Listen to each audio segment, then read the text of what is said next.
Wow. Hello, welcome. Welcome to something a little different. As you can tell, I'm scraping the bottom of the barrel with this one because we're doing a tier list. Dun, dun, dun. And before we get any further, I'm gonna do a quick audio test, make sure everything sounds kosher. Before we get any further, I'm gonna do a quick audio. Okay, that sounds fine. Welcome.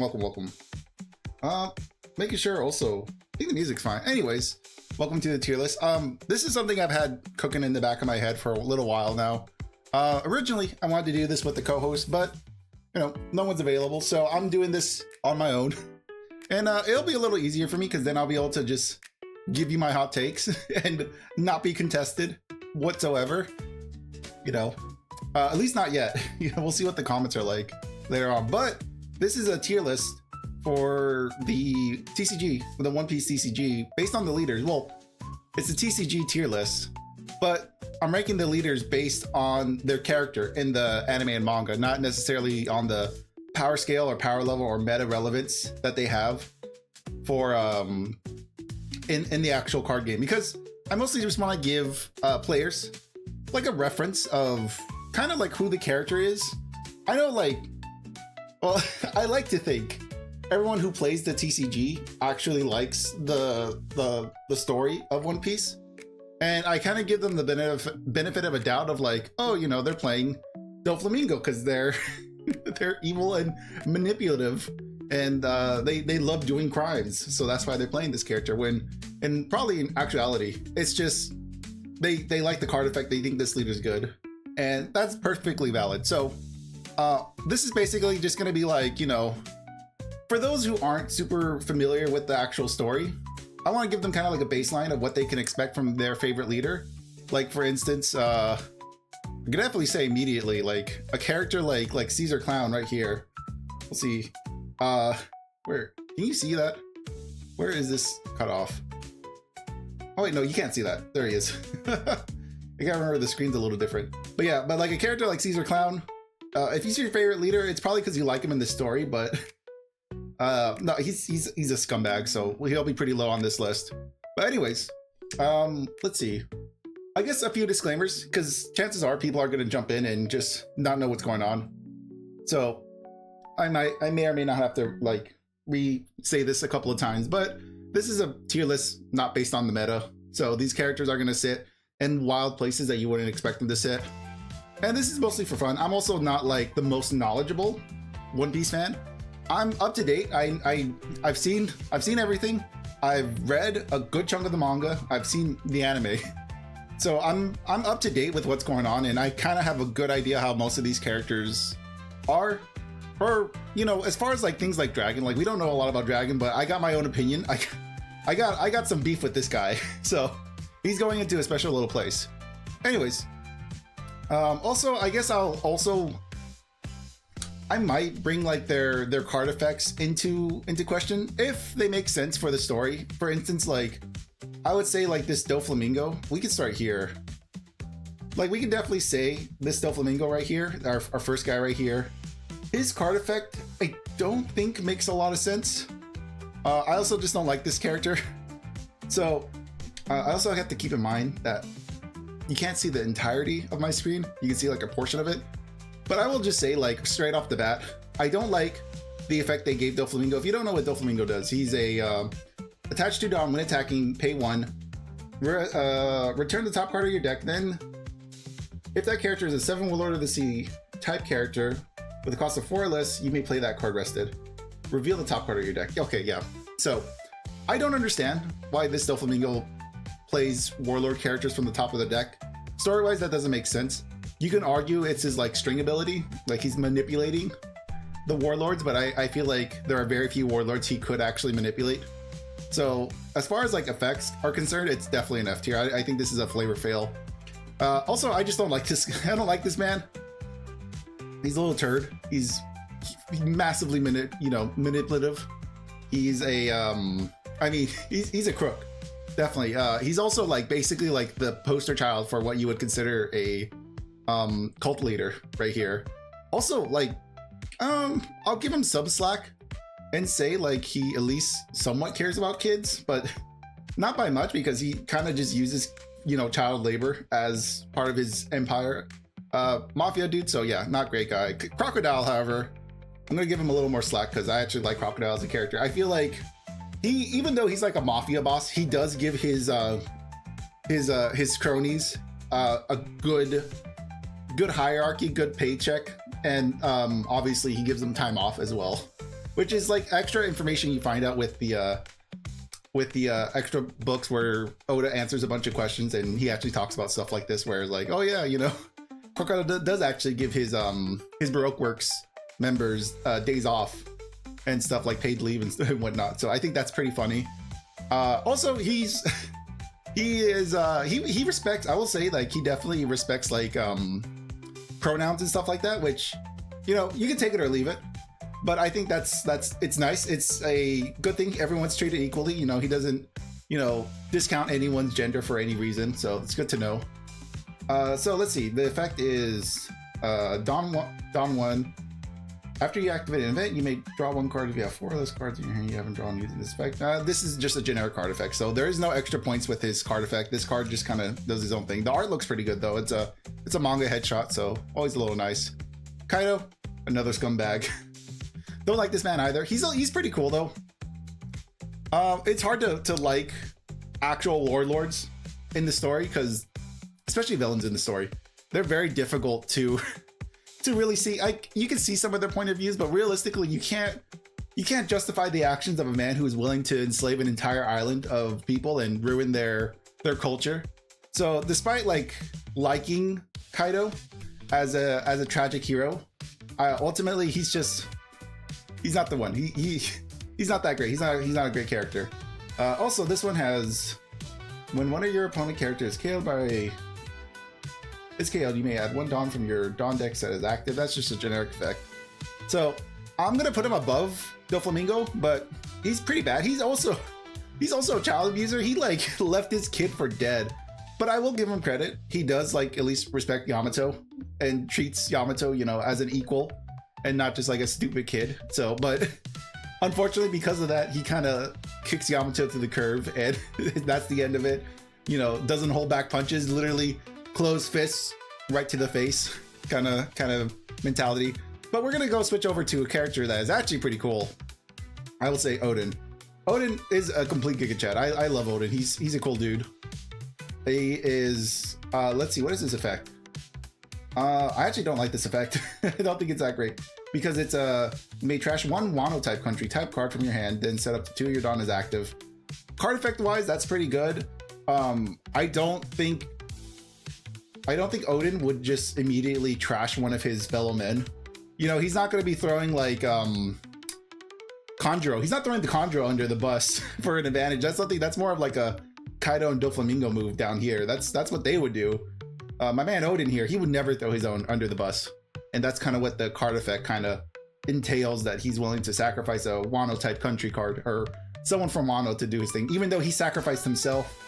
I will say he fumbled horribly as a shogun, or a potential shogun, because he basically left his country to fend for itself essentially, and allowed Kaido and Orochi to take over.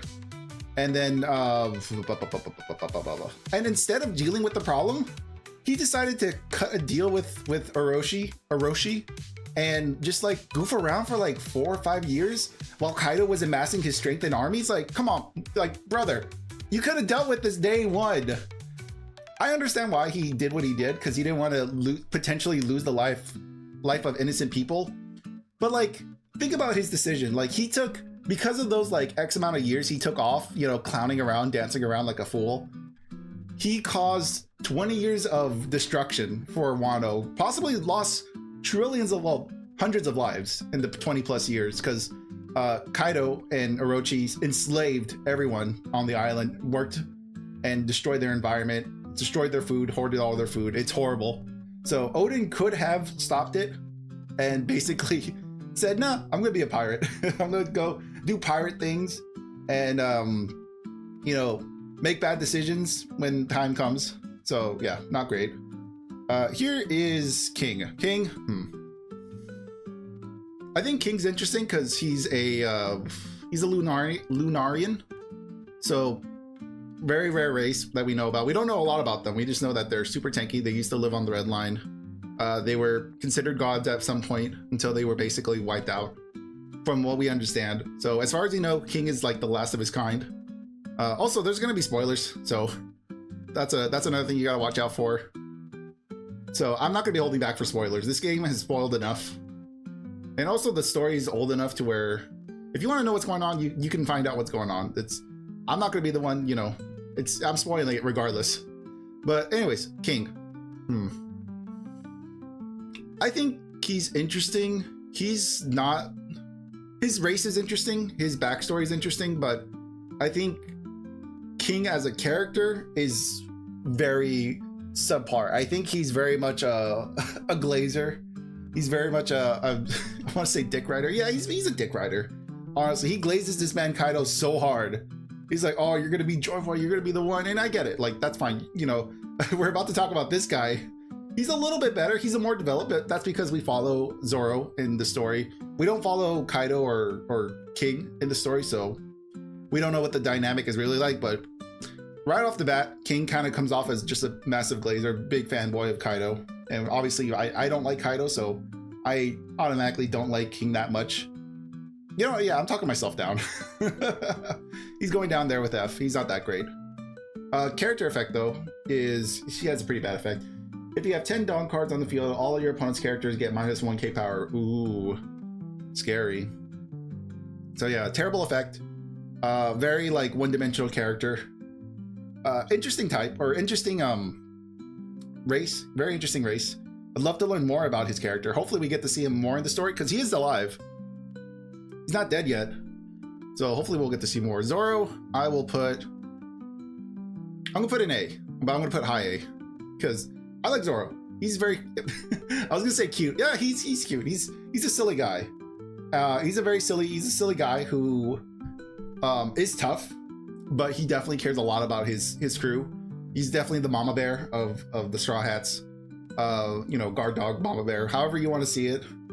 I like him a lot. Obviously, he's got a lot of issues as far as like his insecurities. He's very insecure about his strength. He's very, especially right now with what we're seeing in Elbaf. I feel like in Elbaf, he's starting to buckle. This started, I mean, I would say definitely in Egghead when he was fighting Lucci. He definitely started to buckle as a character. Like his will, his strength began to falter a little bit.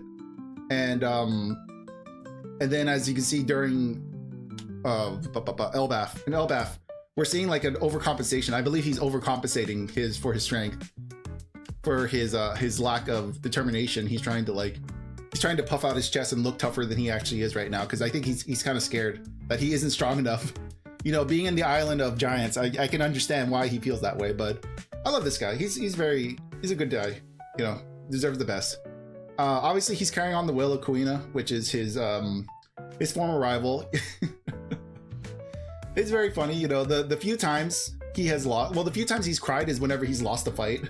So I think it's an interesting thing that, you know, he lost the fight to Kuina and started crying. And also, I also think it's funny that his 3-star style, while it looks super cool, is obviously very impractical. And it's basically a trauma response to Kuina always beating him like 5,000 times or some crazy number like that.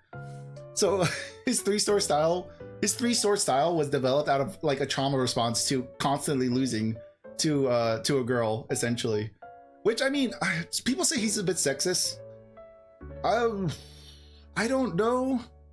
I think a lot of that is like he learned it. I think he learned a lot of it, and it's because a lot of that is also in the culture of Wano. He's not, I mean, he has lineage to Wano, but the island he grew up in was founded by people of Wano, and obviously they would teach him that, you know, might is right. So obviously the strongest were the ones that were going to succeed, which then led to like misogyny. So basically, men were strong, therefore the men were always going to be the warriors, always making the decisions, all that kind of stuff. So I don't think he inherently is misogynist, but I think he was definitely raised with it around him, and it has rubbed off on him, even though he doesn't like to admit it. So there's some of that. He might end up moving up to low A or low S, but right now I think top A is pretty good. And then of course Luffy, like this is the easiest S any of us have seen. Hold on, stay. Luffy is the main character, man. He's also such a well-written character. He's so smart. he's a big old dummy, but he has such a high intelligence and emotion and personality. He can read a character so quick. If he likes you, if Luffy likes you, you know it's a good sign. It's a good thing if Luffy likes you. He's basically the vibe check. Obviously he's very much the hero of the story, but in the sense that the world doesn't change. Well, the world doesn't change him. He changes the world around him. Because he has a will that is ironclad. Like he is not budging. He knows what he wants and he's gonna get it. And that's just like the kind of go for it kind of attitude we like. I really love Luffy. He's such an inspiration. He's just a little kid living his dream. What's better than that? Such a high level of emotional intelligence as well. I really love this. I love the way that he's been written, the way he is portrayed in the story. I love his devil fruit, obviously the Nika. Him being Nika, obviously being Joy Boy, being everything being the whole thing. Like, yeah, fine. It makes sense. He's the main character. Of course, he's gonna be one of the strongest characters. To be the Pirate King, you have to be the strongest. But I love what they did with Gear 5, where it's basically like the cartoon force. And it fits the character so well. When they first revealed Gear 5th, I was hesitant. I didn't know if I liked it. I didn't know what to expect from it, but I definitely wasn't expecting like the cartoon force, Toon Force to be used in the story. But as we spent time with him, like a year later, I'm like, you know what? Yeah, this is perfect. This is the best way they could have given Luffy a power up. So yeah, and then we're gonna see other Luffys and they'll probably rank in a similar area. Law, I will say I like Law a lot. He's a tragic little boy. One Piece, more One Piece, yes, little boogie. I'm talking about One Piece stuff, but we're talking like rankings. I'm talking about the story of One Piece and some of these characters where I think they rank. But I don't know, how much of like the One Piece story do you actually know about? Otherwise, I'm going to be spoiling everything. So I don't know if you want to be spoiled yet or if you already know what's going on. But either way, Law. I like Law. He has such a tragic backstory. Just a sad little boy. Yeah, if you didn't know, Law's the frozen fruit. Frozen fruit? No, that's not Law. Law has the Ape Ape fruit. It's it's a hard one. Yeah, with the heart. That's the one. It's a hard one to explain. It's basically like the concept of surgery, something like that. Like he's kind of like the ultimate doctor, where he can like pull like horrible diseases out of you. He can cut you up, mend your bones, all that kind of stuff. Interesting stuff. It's a weird fruit to explain, but I do like it. And the blocks, yes, and the blocks where he pulls out like your heart and stuff, puts it in a block, just like Minecraft. But Law's a great character. As a kid, he grew up in, what was it called? Flemons, I believe, was like an island that had rich minerals that was slowly killing the population because they were mining it, and the dust from mining it was giving them basically black lung. And the government knew, but they didn't stop it. So his entire family, that whole what is it? Country? I guess that whole country essentially just crumbled and got like excommunicated and then exterminated because they thought it was contagious and it wasn't. So that's when he got, that's when he joined up with Doflamingo, and they ended up finding the Op fruit, which then he was able to cure himself from that. Massive like prodigy for a child.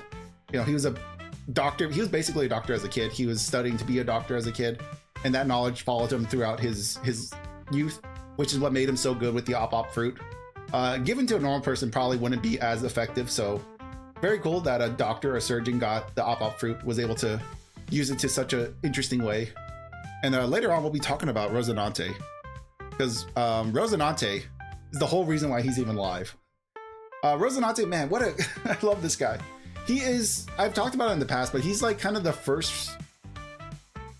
No, he's not the first. Oda has written these types of characters in the past, where a tragic father figure, self-sacrificing father figure, obviously to Law. He's also a rat. He ratted out his brother to the Navy, following them around. Which, I mean, it's fine if you're gonna rat anyone out. Doflamingo is the person to rat out.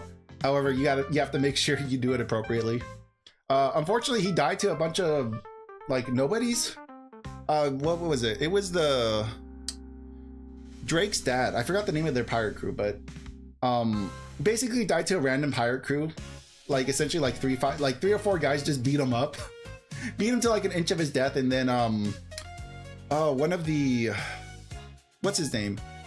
It is, let me see if I can find him. Oh no. All these images, they're too big. I'm trying to see if I can figure out the name of, because it's something with a V. Hang on.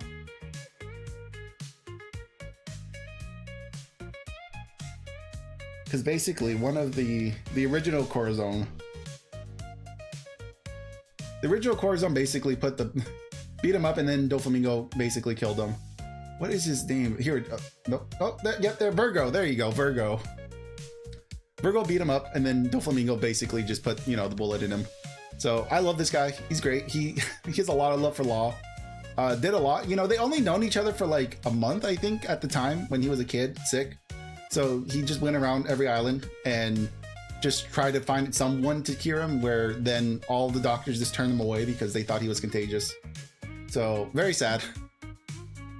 But yeah, he had a lot of love in his heart. Also grew up exactly the same way as Doflamingo here, but came up to be a completely different person. Shocking. It's definitely the nurture versus nature versus nurture here, where I think just Doflamingo was just naturally evil. It's just like there's no way around it. I think he was just gonna be fucked up from the very get-go. Versus Rosinante. Rosinante grew up with the same, messed up life, same messed up thing, and that still, like, he still came out of it a better person than Doflamingo, even though he had every right to be just as angry and bitter. Let me get the leaders back up, because also this is another one where I think the leader effect also just, translates super well. I love this leader effect over the new one. There's a new Rosinante, and he is like somewhere down here. I'm gonna grab him and drag him up since we're talking about Rosinante. Oh no, he's not here yet. Okay, so this is up to 11. So let me double check. Yeah, this is up to 11. So no, the new Rosinante leader's not here. So good. But yeah, the new one's not that great. This one is much better. It's a blocker. It has end of your turn if you have, if your cards is 6 or less, set this leader as active. If your hand is 6 or less, yeah. So it has blocker, so essentially it protects your board. He's able to protect your board while taking his own life. So very on flavor with the with his effect as a leader. So also a really fun leader to run as well. I love running him. Bory Ivankov, I don't like this guy. He's actually, no, I'm gonna put him at D.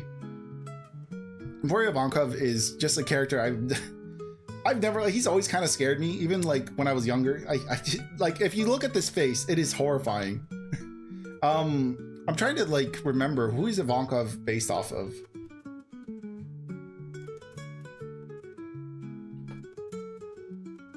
Let's see. No.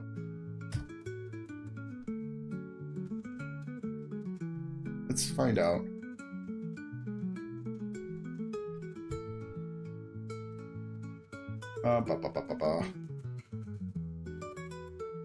Yeah, who is this?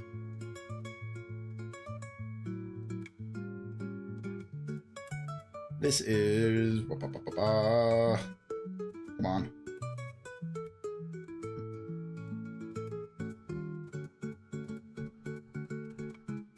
It is... Andrew Refrigerator, blah, blah, blah. Tim Curry, Franken further... No, that's not... Well, whatever. But yeah, he's based on a character from a movie. There we go. Ivankov, user of the hormone fruit, is able to adjust your hormones. So obviously he can. I don't know. I'm not a big fan of Ivankov. I will say, like, Ivankov's backstory is way more interesting than like what he does in the story. Because in the story, he's in the Impel Down, and even though someone confronts him and it's like, hey, you messed up my father, you turned him into a woman, How dare you? Ivankov's like, you know, L, become a woman too. No consent. And then he also does that to another guard where he kind of like gaslights a guard into thinking that they want to be a woman. So I'm not a big fan of that part of Ivankov, but you know, he's the ruler of, what is it? Karibara Island, which is just like the trans island. And it's Queen of Trans. I'm trying to think, what else do I know about Ivankov? In his younger years, well, in their younger years, they were a slave where they met Grinny and Kuma and started the whole what is the name? God Valley incident.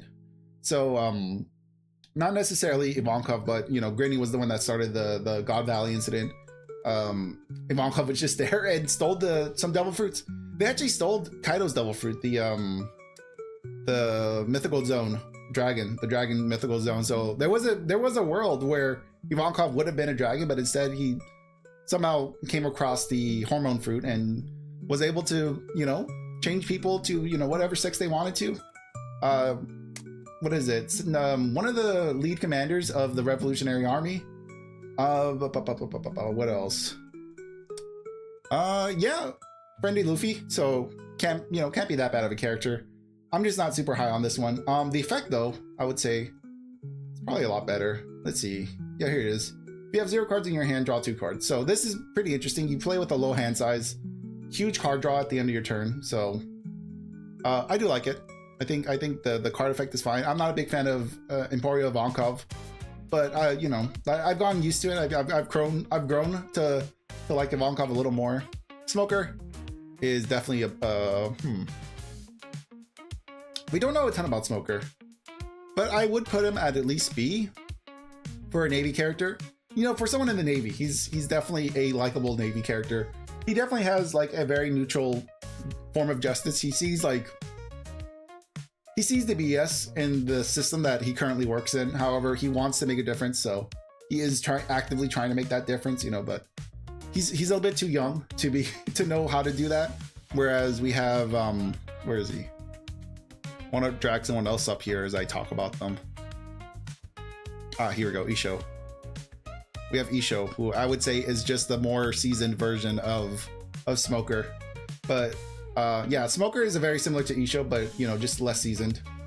And pretty smart guy too. He like early on, like he met Luffy for like maybe 10 minutes and immediately realized how big of an issue he was.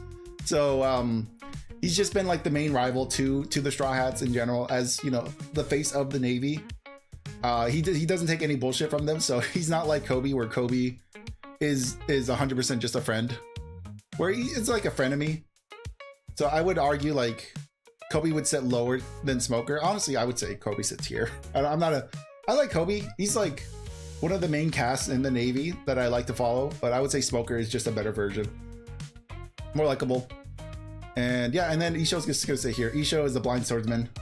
He was the lead of an army of a country that got demolished. Worked as a bouncer for a gambling house where he then accrued a bunch of debt. Then was drafted into the Marines by Sakazuki, and then became basically an admiral overnight. It's like he's just drafted immediately into admiral position. So that's interesting. And of course we know that what's his justice? He has like more of like the Smoker justice, where it's more neutral justice. He knows right from wrong, but he's also not afraid to act on it. So by that fault, I would say he's immediately above Smoker, because he doesn't care. He doesn't really care about his rank, or you know, where, you know, he doesn't care about the world government or his rank in that government. He's like, hey, we messed up here. We're gonna fix it. You know, we're taking the L on this one. That's what happened in Dressrosa. The Navy completely fumbled Dressrosa, let Doflamingo just run rampant. And he's like, you know what? This is our fault. Navy's taking responsibility for this one. So good on him. Honestly, he's already getting moved up to like A. That already like convinced me enough. This is Conjuro, right? Let me make sure I'm looking at the correct character. Kinemon. There we go. I was getting him confused with Conjuro. No, this is Kinemon. Conjuro, I think, is the trader. But Kinemon is... This card itself is actually not that great, but it has a better effect than Odin. When you have one or less characters in play, reduce the play costs of the next three costs or higher mono character type character card you play from your hand by 1 during this turn. When you have one or less character in play, reduce the play cost of the next 3 costs or higher mono type character you play from your hand during this turn. There's one thing I will definitely say. One Piece has probably the weirdest wording and text in the game, in the TCG area. But basically what I understand is like if you have a character on the field, you can reduce the next character you play by 3. So this is making a 5 cost into a 2 cost.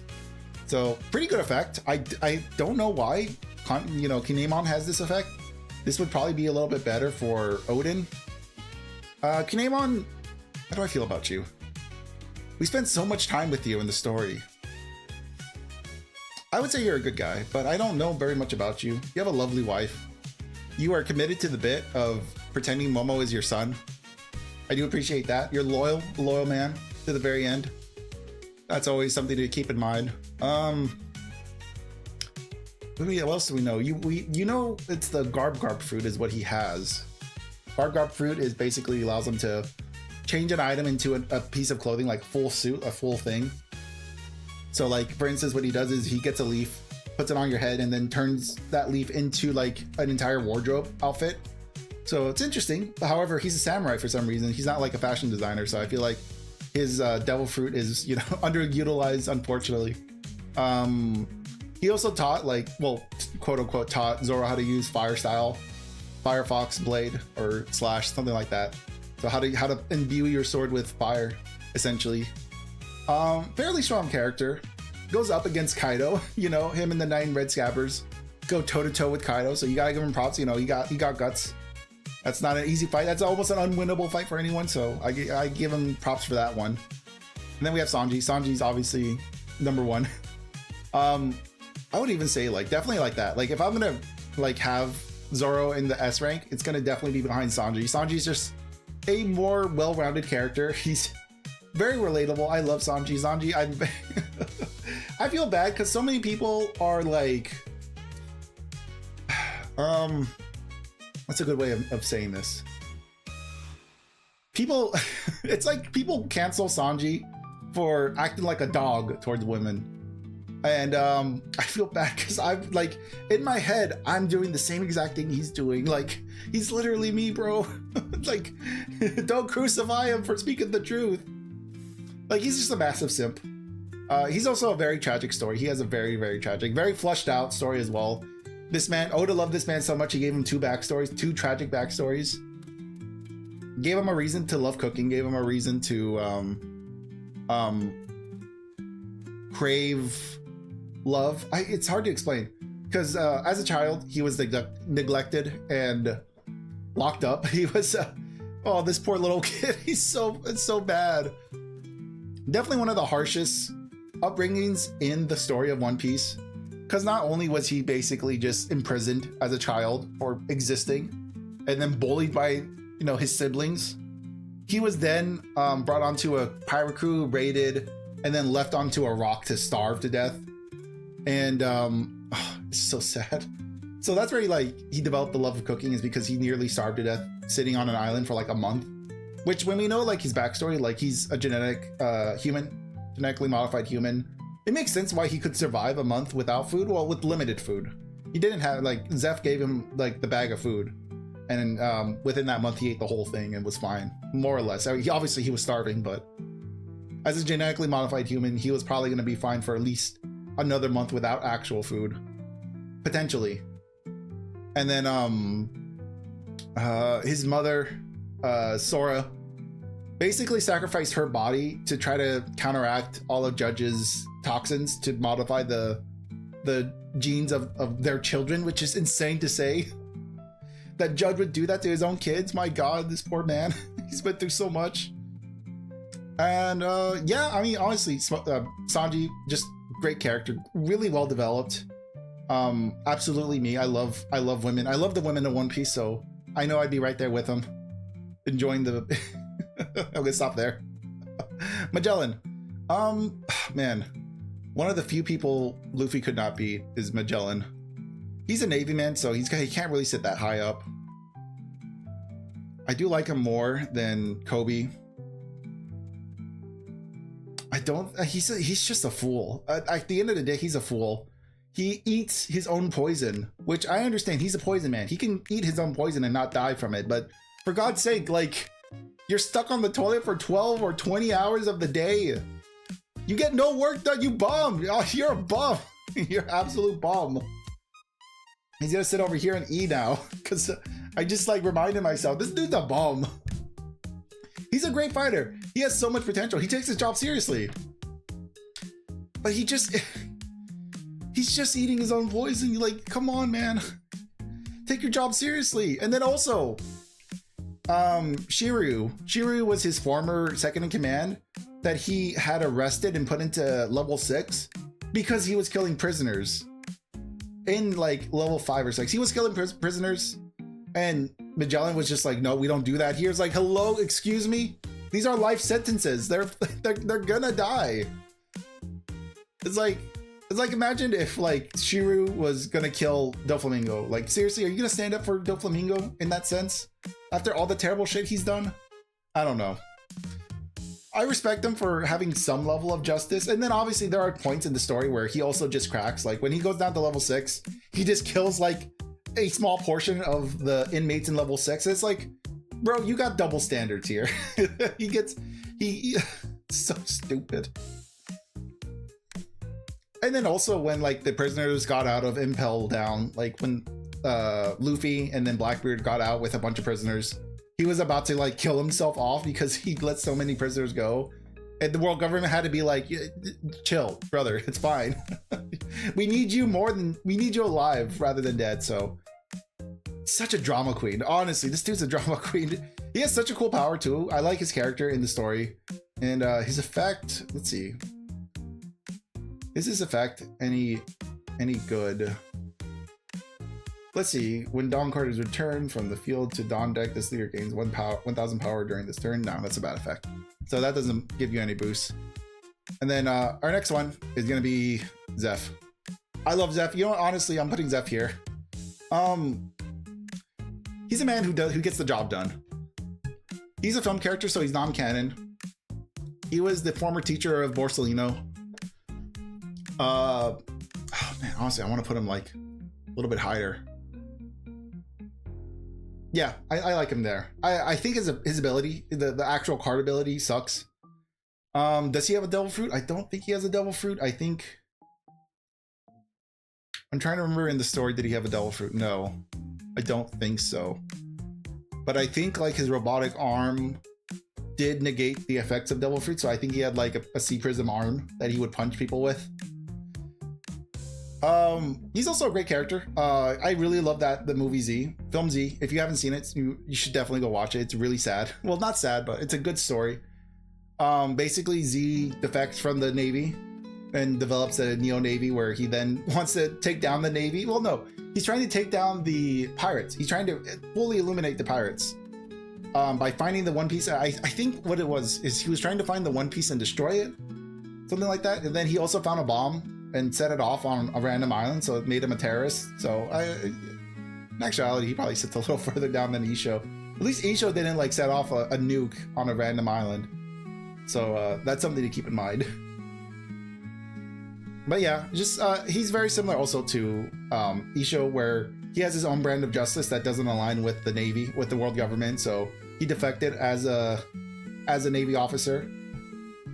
What else can I say about him? No, he's cool. I like him. I believe he was the original teacher of the first 3 admirals, but obviously that's been retconned with Garp, which honestly I like Garp, but honestly he's low B. He's probably right here with Kobe. He's gonna sit above Kobe, but they are sharing the same space. I don't understand Garp. Garp is from the D clan, so he's from the Will of D. We don't know what the D stands for, but we do know that they are direct enemies of the Celestial Dragons of God. So they definitely, I don't understand why somebody like Garp would not only work for the government, but then basically live his entire life through the government. Obviously, he never took the admiral position. He always stayed a vice admiral to keep his freedom somewhat. But the thing is, I will give Dragon this. Dragon, at least once he discovered what the world government was like seeing everything behind the veil, he immediately defected and started the Revolutionary Army. So I will give him that. But Garp saw and lived through the same thing. He fought for the Celestial Dragons in God Valley and became Garp the hero.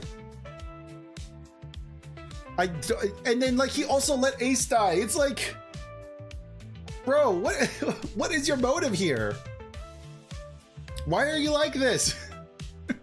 I don't understand. I don't understand Garp. And I think a lot of that guilt and resentment that he has built up in him, he's trying to make right through Kobe. I think he's trying to make Kobe a better version of himself. But ultimately that means that a better version of Garp is Dragon, because Kobe's gonna leave. I don't think Kobe could fix the government unless he takes it down, which I think Dragon is more likely gonna take it down. But I actually don't, I don't like Dragon. I think, I'll put Dragon down here. This dude's a bum. Dragon's a complete bum. He doesn't do anything in the story. He let Granny die. He let Kuma become enslaved several times. I don't like this guy. He let Vegapunk die. One of his friends and allies. Dead. Did nothing. Sure, whatever. He's making a plan. He's doing whatever. But at the end of the day, we don't see him doing anything. This dude's he's just standing there. He's always just standing there. Like the backstory we do get from him, yes, it's better than Garp, because he was originally a Navy. He was originally a Navy member. He worked for the government. However, he got himself out and started the Revolutionary Army. So that's something. That is something. That's absolutely something. But we never see anything off of that. This dude always sweeps in and takes the credit for everyone else's work. Well, not necessarily, but he's always there to save the day. Like with Sabo and Ace. Or no, Sabo and Luffy. He didn't save Ace. That's not my kid. That's funny. Yeah, he didn't go to Marineford. He's like, nah, that's too much heat for me. I'm not dealing with this one. But yeah, he did save Sabo, and he saved Luffy when he was about to get executed. He showed up. He's like, yeah, I can do something. Same thing with Sabo. Sabo got blown up by a celestial dragon, and he's like, oh shit, there's a kid in the water. We gotta save his life. But I would say like Sabo is definitely the inheritor of his will. Actually out here doing stuff. What a Giga Chad. I'm gonna put him in A above Law. I like Sabo a little more than Law, even though I think Sabo was kind of like what's the word? Political, I guess. He was the answer to Ace's death, because I think Ace died. I don't know if Sabo was meant to be in the actual story or like his backstory. Maybe Sabo was meant to be in the story, but the backstory that he was originally given wasn't the plan. But I'm glad it worked out the way it did, because I think after Ace died, like there was a huge backlash, massive. People were pissed. I was like, I'm quitting. I'm not doing this anymore. I'm not supporting this company that just destroyed my boy Ace. And Sabo, I think, was the response to that. It's like, okay, wait. Here's new Ace. It's Sabo. Ooh. At least that's how I felt about Sabo. I felt like more of like a response, like a PC response, like advertiser friendly response to killing off Ace, because Ace was such a big thing. He was Luffy's brother, only brother, up until we discovered that Sabo existed, and he had amnesia. Ooh. You can only pull that BS off once, and Sabo gets the pass. But overall, I think he's actually a good character. He's literally the better version of Dragon. He's literally what Dragon should be doing, which is maybe why Dragon doesn't do anything, because this was meant to be Dragon. Potentially, I don't know. I can't make those kind of claims here, but I would say that Sabo is basically doing Dragon's job for him. He's out there, he's on the ground, you know, he's getting his hands dirty. He's doing the espionage, he's doing the Marijois invasion. He's out there doing work, you know, putting good name to Ace's devil fruit. literally mastered his devil fruit the first day he got it. The effect, let's see if we can find what the card actually does. I would say probably the red yellow one is the better version, but we'll just read this one because we can. So, if one of your characters with 5k power or more were to be KO'd, you may instead give that character power minus 1k for this turn. Pretty good. I think this is fine. This is actually a pretty good effect. Doesn't see a lot of play, obviously, but I like it. Whitebeard, obviously, he's hanging up. I would say, yeah, above. No, yeah, I think that's fine, actually, because we don't know a ton about Whitebeard. Old school pirate, obviously. Was part of Rox's crew, so he's part of the Rox Pirates. Recruited there, takes in a lot of the damned, takes in a lot of the abandoned, people who just needed a dad. He's like, you know, you can be my son. You are my son now, and I don't care about your backstory. He adopted Ace, which is great, which is why I love Ace, and why I like Whitebeard so much. Because he basically is like, you know, I don't care anything about your lineage. A very like Luffy attitude to it, like, you know, you are who you are. I don't care. You're my son now. Get on the ship. It also helps that he's the strongest character in the story. Well, without a doubt, with, you know, shadow of doubt, without a shadow of doubt, he's definitely the strongest. Only on his deathbed did Kaido feel strong enough to actually take him on. So that should give you a hint of how strong Whitebeard actually is. Let's see, what else can I say? Obviously this is older Whitebeard. This is basically sick, dying old Whitebeard. So we never got to see him in his prime. Well, we got to see him in his prime fighting Roger, but that didn't really give us a lot. Also, he knew where the One Piece, he knows, no, does he know? No, I don't think he knows where the One Piece is, but he also doesn't care about the One Piece. He doesn't want to be the Pirate King. What else? What else do I know about this guy? Honestly, we don't know a ton about Whitebeard. Very loyal following. Obviously, all of his crewmates are his kids. So there's deep love for him, deep love for his crew. He has a very big crew. It's like, what is it, 10 boats? 10 boats on his crew. What else do I know about him? Not a lot, other than being the strongest character and being the father to Ace, being the adoptive. He's the father that stood up. Granted, Roger was dead, so he couldn't stand up to be his dad. So Whitebeard had to step in because Garp is a bum and literally left Ace to live in the woods. So yeah, and then Nami. Yeah, I like Nami more. I would say Nami. Obviously, I think Nami's cute. And then she also is very like femme fatale. She starts off as a femme fatale. This is East Blue Nami. I don't like the effect of this card, but I do like Nami as a character. Very dynamic, very deep character, super strong, you know, female lead. She is the navigator. She learned how to control the weather. She had, I'm trying to think of some of the feats, some things that stand out about her. Very damaged. She's had a lot of betrayal. Obviously, her mother was killed in front of her, so that leaves its own little level of trauma with her. She was lied to by Arlong, which, by the way, Arlong, you are sitting like right here in the F tier. You are honestly, yeah, I'll say you're worse than Doflamingo. Arlong is a terrible character. I hate this man. Was he? Well, he's getting what he deserves, but I'm trying to think. Nah, yeah, I don't like him. But yeah, Arlong lied to her. He had a cheat, steal, lie to everyone that she loved and knew. So she obviously has a very hard time trusting people. So the fact that she is with the Straw Hats and that she loves her crew is such a big improvement for her. You know, she's in a much better place now than when we first met her. So I'm happy about that for her. So yeah, good character. I like her. Lucci, he is you know, he's a soldier who gets the job done. What more can I say? He's pretty strong.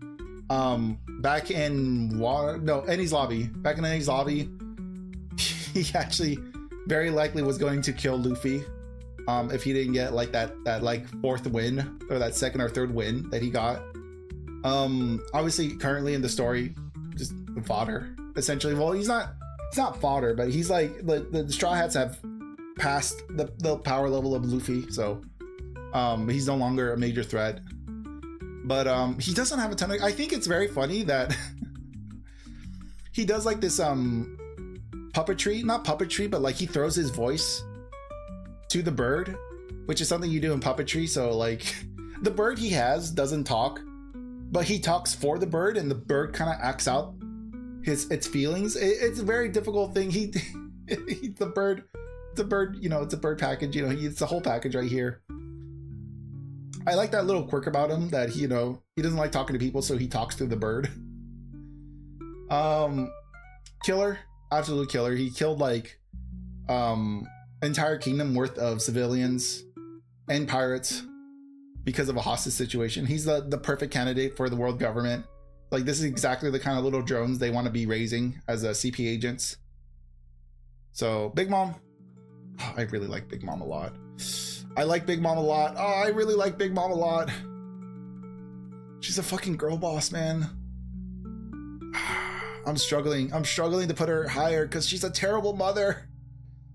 We'll put her at D. No, we'll put her at E. Above Crocodile, because I like Big Mom more than Crocodile. Oh, she's terrible to her kids. My God, she like emotionally abuses her children. But she's a complete girl boss. She has like several islands under her control. She has a whole underground network of spies working under her to feed her information. All of her kids are members, and she's willing to eat every single one of them if they don't fall in line. She was a former world, was it 4 Emperors of the Sea? So she was a former emperor, the only female former emperor out there, which is a big deal. I would say that's definitely a big deal. Even if she wasn't the strongest, she was potentially the first female emperor out there. See, you know, 4 emperors. But I give her a lot of credit. I'm gonna give her a lot of credit. I give her a lot of credit, but she's a terrible mother, and she like kidnaps her husbands and forces them to get her pregnant. And then when she does have kids, she kicks them out. It's like, come on, what? It's psychopath. She also killed a giant as a kid. Like, not just any old giant, like one of the main giants, one of the former captains of the giant pirates. It's insane. The effect is attach 2 Dawn when attacking, pay 2 Dawn. You may trash 1 life. Okay. You may trash 1 card from your hand. If you have 1 or less cards in your life area, place up to 1 card from the top of your deck to the top of your life area. That's a good effect. I like that effect. Kuro, this guy's trash too. I don't like this guy. Yeah, I'll say right there. Biggest schemer, biggest rat out of them all. Throws his crew under the bus. Could care less about what happens to anyone else. He's self-centered, self-serving ass. Thinks he's the smartest dude in the room. Scum. Absolute scum. We don't even think about him. Iceberg. I like Iceberg. Doesn't do much, but I do like him. I think he's got swag. He's got aura. He's a cool dude. Currently the mayor of Water 7. Currently working on turning the Water 7 city, like the Water 7 itself, into a boat, so it no longer drowns. Interesting endeavor. I don't like the card though. The card, it can attack and it plays 5 costs. Let me read the card. Golly Law Company characters, so 5 cost Golly Law Company's characters, but it's Dawn -1, so you're always going down Dawn each turn. So it's difficult to play this card. Cool effect. The original version of the Vegapunk leader. But yeah, I do like this guy. I think he's cool. He was Frankie's like big brother essentially. Grew up with him. Ace, obviously, gonna be sitting at the top. Ace is such an iconic character. Loves his brothers. I feel so bad for him because his childhood, well, his entire life was in the shadow of his father. He hated. Oh, he didn't know who his dad was for the longest time. No, wait, who told him who his dad was? Because I feel like as a kid he knew who his dad was because he would ask people about Roger's son and like, oh, like this son's scum, we gotta kill him if we ever find him, and then he'd beat them up. So I think he knew about his lineage, about Roger. He didn't know like what Roger sacrificed you know, because he really did want, like, I feel bad because Roger would have loved to have raised Ace, because he raised this scumbag. He raised Shanks, but he never got to raise Ace, and I feel like that's such a tragic thing for Ace to go through. To think his dad is the worst person in the world, when in actuality he probably would have been the best dad. Because Shanks could definitely testify, like he's pretty well-rounded, pretty well-developed, even though he's a bum. I'm gonna put him there. I'm gonna put Shanks right here. I don't like Shanks. I like Shanks, but at the same time, he hasn't done anything. He's a very similar boat as Dragon. He's just a bum. He's a bum who just like, he's like, oh, well, I guess we'll go find the One Piece now, even though I could have done it for the past like five plus years, but I'm gonna do it now. Also a former, well, he's what is it? What are they? Finland's? No. What is his family called? He's a world noble. So he's originally a celestial dragon, but obviously during God Valley he was taken because for some reason he was in a chest. We don't really know why he was in a chest in God Valley. I don't know if they were gonna be winning him as a prize. I don't know what the point of that was. Maybe Garland put him in the chest to keep him safe, but we don't know the full story. Obviously, Roger went to God Valley, found Ace, or found Shanks and raised him with Rayleigh, and then obviously he grew up to be one of the 4 emperors, and now he's just barely starting now to go after the One Piece. So yeah, and he also like he betrayed his best friend Buggy. He gave up on his dream. That's essentially why I don't like Shanks anymore. Not as much as I used to. Shanks gave up on the dream of becoming, you know, the king of the pirates, taking up the mantle of his former leader, former captain, Roger. And it's devastating to learn that he's a washout, he's a bum. So yeah, that's why he's there. And then who was I talking about? Ace. Ace, I love Ace. Ace is such a good character. He never backs down from a fight, no matter what. Unfortunately, Sakazuki took that to his advantage and just completely demolished this poor little man. Poor little guy. But yeah, short-lived, tragic character. You know, burned out like a flame. You know, bright at the start and quickly dwindled. Katakuri, I love Katakuri. I'm gonna put him above Whitebeard, because Katakuri has such a good story. We don't get to see a lot of Katakuri, like he's in one arc and that's it. But what we do learn during his fight with Luffy is that, yeah, Big Mom kind of messed him up. Really messed him up psychologically. Well, not necessarily Big Mom, but because of the way his face is, they're like the Charlotte family definitely don't hold back on insults. And because you can see that with Pudding, which we'll also talk about Pudding as well, because I think Pudding is the bigger victim between the two. Because both Pudding and Katakuri have deformities, they were raised to hate the way they looked. So they had very low self-esteem. And then obviously Katakuri had to become the strongest of the family, because if he was the strongest, his family was going to get bullied. Like we saw that with Brule. Brule was mutilated because of Katakuri's, you know, attitude towards others. Which is so sad, because he was just enjoying his donuts and kids were trying to bully him and he's like, whatever, I don't care. And then so instead of, you know, it's kind of sad, because he had to hide himself. Essentially he had to hide himself, who he truly was, to become the persona of the strongest son. And Luffy was able to break those barriers down through their fight, which is amazing. He has so much character growth. He's such a lovely character. I would honestly say, like, yeah, I love Katakuri. He's such a good, well-written character. I really enjoy what they ended up doing with him. Even though we haven't followed him since then, I would say like Katakuri is such a well-rounded villain, or antagonist. Not even an antagonist, I don't know. Kind of an antagonist, not really an antagonist. So many people have debated this fight between these two men. It's like, it's kind of like they missed the point. Like that was more of a therapy session for Katakuri than it was a fight. Honestly, I don't know. Can Luffy take on Katakuri? Yeah, I think he can now. But this was such a good fight for him. He really needed to let go of those feelings, that self-doubt he had in him, and self-esteem issues he had. Pudding, I like Pudding a lot. I don't like what Putty did to my man Sanji though. We'll be honest. She burnt, man. Oh, she like roasted this poor boy. He roasted my man Sanji. Oh, I don't like. Okay. Her actions are not justifiable. I will say that. I will say her actions are not justifiable, but it is understanding. I do understand why she acted the way she did. She has a split personality, so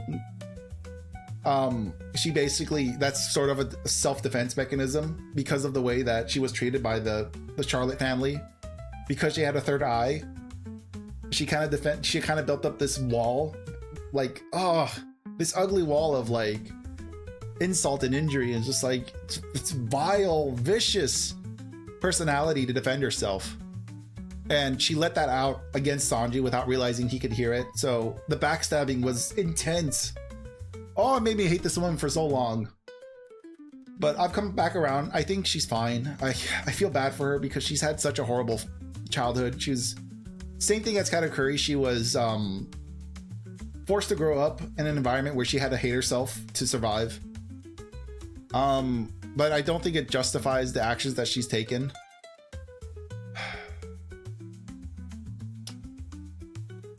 I'm gonna put her at C.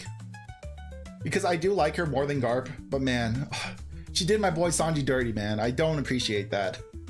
So I'll never forgive her for that, but I understand why she did it. It is a trauma response. So I'll forgive her, but I won't forget. So Rebecca, I actually think this is like one of the few leaders who actually have an effect that is a net positive for their character, because I actually think this is a very on flavor character where she can attack, which is part of her character. She doesn't like to get into fights. She doesn't fight. She actively avoids killing people, even though she is fully trained and capable. She will instead like make people trip and fall and use like the blunt side of a weapon instead of like actually trying to kill someone, going for the kill. But Rebecca, I don't like the fact that they used this outfit for Rebecca. I think it was just a bad call in general. I think this was just Oda cooking. It's just like, I just want to draw a sexy gladiator lady. You know, let the dice fall where they may. I'm drawing this, so I think that was the idea behind her outfit.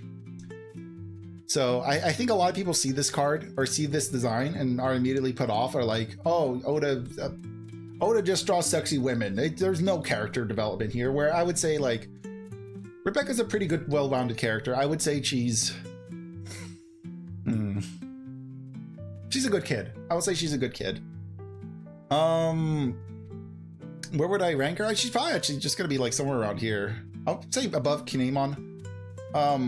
She has more character, more personality than Kinemon, but I don't know. She's also a is she a princess?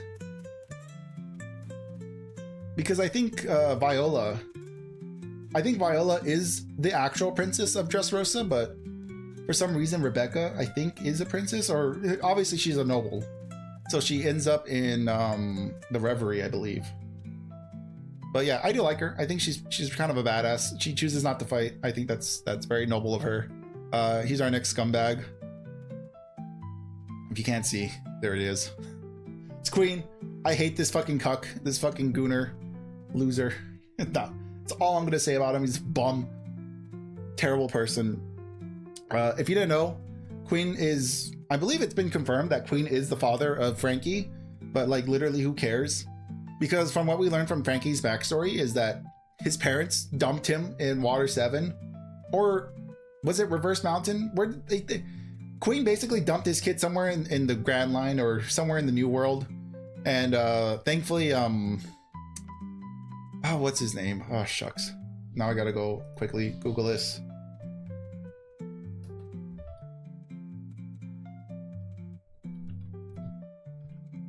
What's his name? Tom. There you go. Tom did adopt him, so I'm happy about that. You know, I'm glad that he found like a father that actually loved him. This guy's a bum. I hate Queen. He also is completely okay with just killing off his teammates. A former member of Mads, obviously in a group with Judge and Vegapunk. So I don't like Judge and I don't like Vegapunk, or I don't like Judge and I don't like Queen. That doesn't leave very much room for Vegapunk. Honestly, fucking sus. Vegapunk, where's this old man? Who the hell are you? Why were you hanging out with this fool? This bum? I don't trust this man. I really don't trust this man. I don't think we've seen his true personality. So I'm gonna put him here in E as well. But yeah, no, I don't like Queen. Queen's a bum. Literally fights against, like, he's always constantly butting heads with King and Jack. Constantly, like, we saw him like infect his subordinates with a deadly virus that was definitely going to kill them. Obviously, when a woman wouldn't take his hand, he basically just said F you, punched her. So he's a woman beater as well, on top of all that stuff. Couldn't even get the hose. Bro couldn't even get hose, man. This is terrible. This Doflamingo is a better version. Because I think, let me see if I can find this one. This is green, purple. Let me see if I can quick, here he is. So end of turn, set up the 2 of your Dawn cards as active. I think that's a better effect than this one. This one doesn't work very well. But yeah, Doflamingo, same thing as this, just a slightly better effect. This one,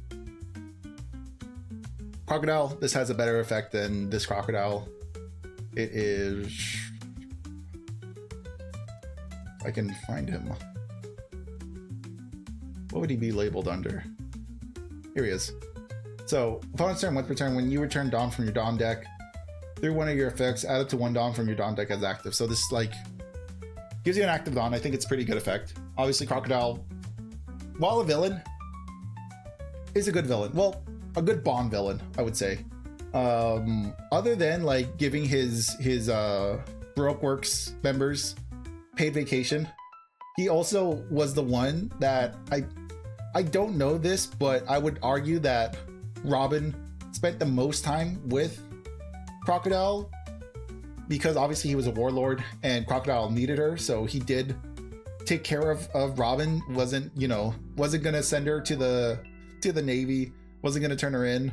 He's no rat. However, when Robin wouldn't give him what he wanted, potentially did turn against her. But yeah, I mean, I think he's a really well-written villain. He's a very good corporate man. Good boss, at least. Vivi, obviously Vivi is gonna sit up here. I would say above Ace. Vivi's like definition of girl boss. When you think of like empowering women, like, you know, women who don't need no man, you think of Vivi. This is the girl boss princess that Disney wished they had, but they don't, because Vivi is just here.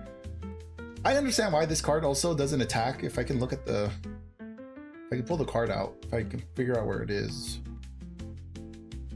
There you are. So Vivi, this leader can attack. I don't like that. While Vivi is a princess, she can definitely tussle. She has weapons. She's fought. She was in Baroque Works for like, I think a couple of years. So she is capable of fighting. So I don't like the fact that she can't fight. I think that hurts her score a little. But she also has active main, pay 2, draw a card, and give up to one of your characters, or up to one of your characters gain rush during this turn. So it's a generic effect. I thought this was gonna be a good card. It really wasn't a good card. But I love Vivi. Vivi is such a well-written character. She's coming back into the story. She's currently with Morgans and Wapple, heading towards, I believe, Elbath, if I had to guess. So we'll see how this continues. She was also in the Reverie. What does she do in Reverie? In the Reverie, she was kidnapped by CP0 and was able to outsmart CP0 to it was, I think, not necessarily outsmart, but she did manage to escape CP0 through the help of Wapple. So that was pretty cool.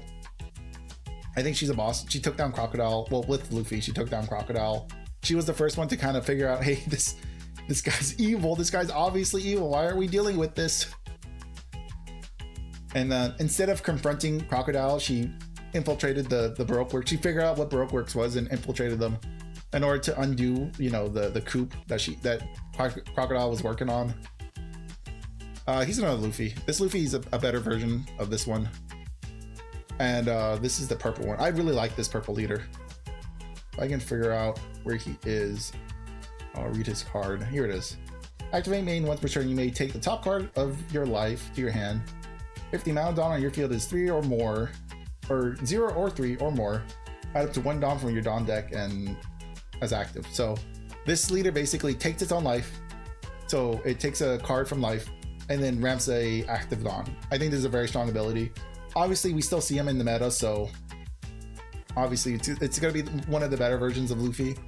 Not the best one. Bella Betty. I'm going to put Bella Betty like...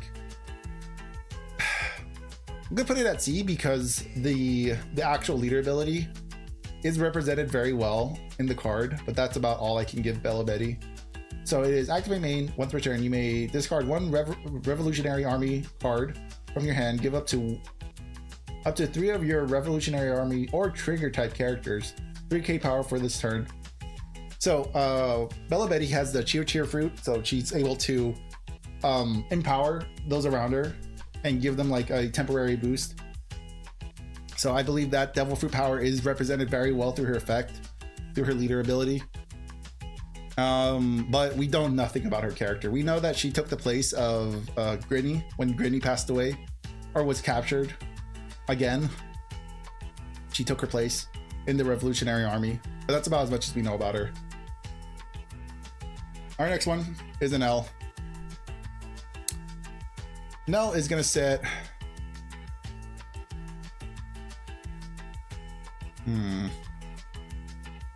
I don't like an L. The leader ability is also kind of like a bit scummy. But on top of that, this dude is just a colonist.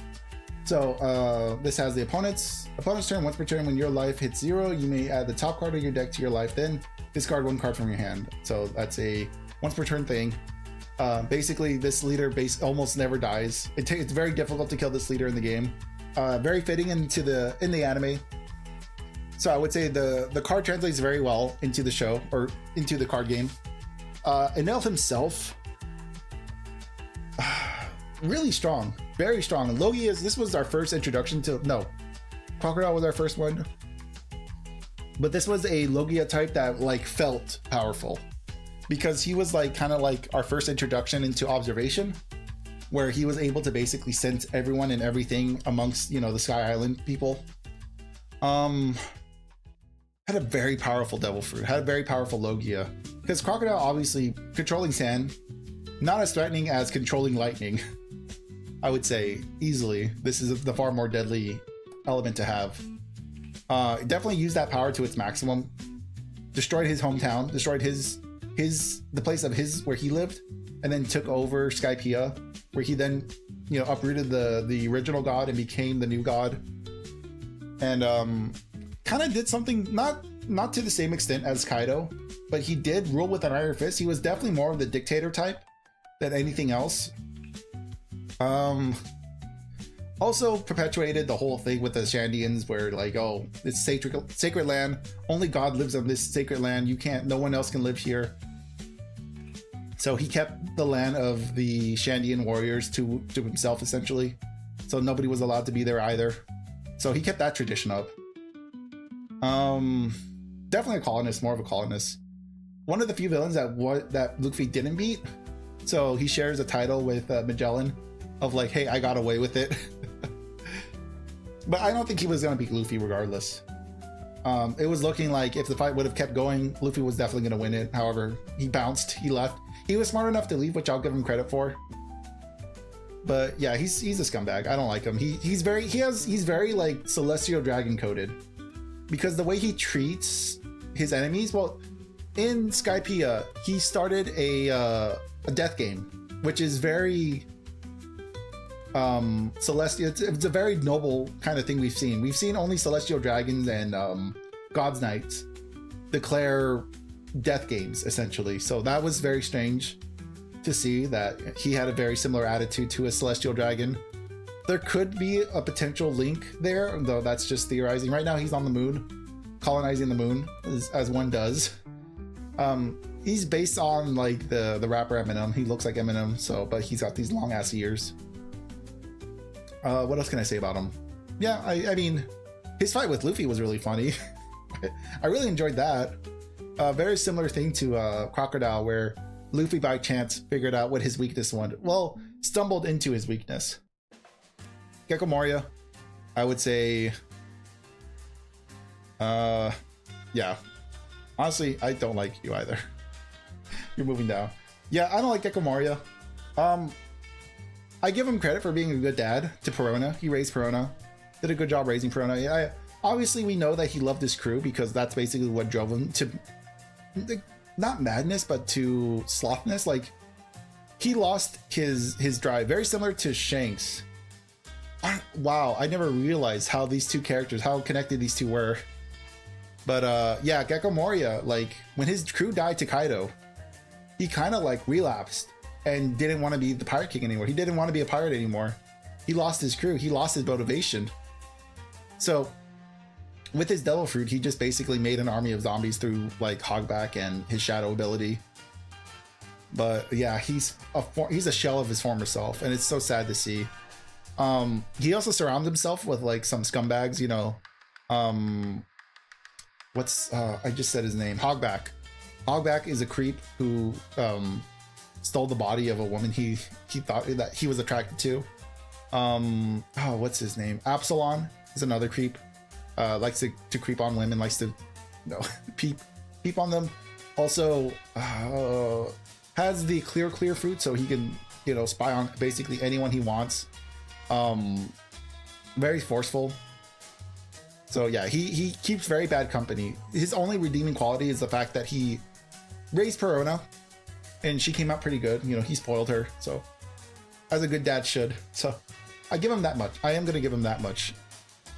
Reiju. I'm gonna give Reiju here E. I don't like the Vinsmokes. I don't like Germa 66. And by proxy, I'm not a big fan of Reiju. Reiju, while probably the second most normal kid amongst the Vinsmokes, also stood by and did nothing really, as Sanji was basically getting tortured as a child. And the thing is, like, I think all of the kids, all of the Vinsmoke children, do have a sense of humanity. There is a human element to each of them. However, I think because of Judge, they are scared, so they like disassociate. They live their entire lives disassociated from themselves. And they were also just raised as terrible children, very similar to like Doflamingo. However, Reiju, out of all of them, had the most humanity. Out of the 5 kids, there's Sanji, 2 brothers, and then Reiju, I believe. So out of the 4 kids, I would say Reiju is the second most human, has the most humanity next to Sanji. Sanji is a good person, which is so good to see.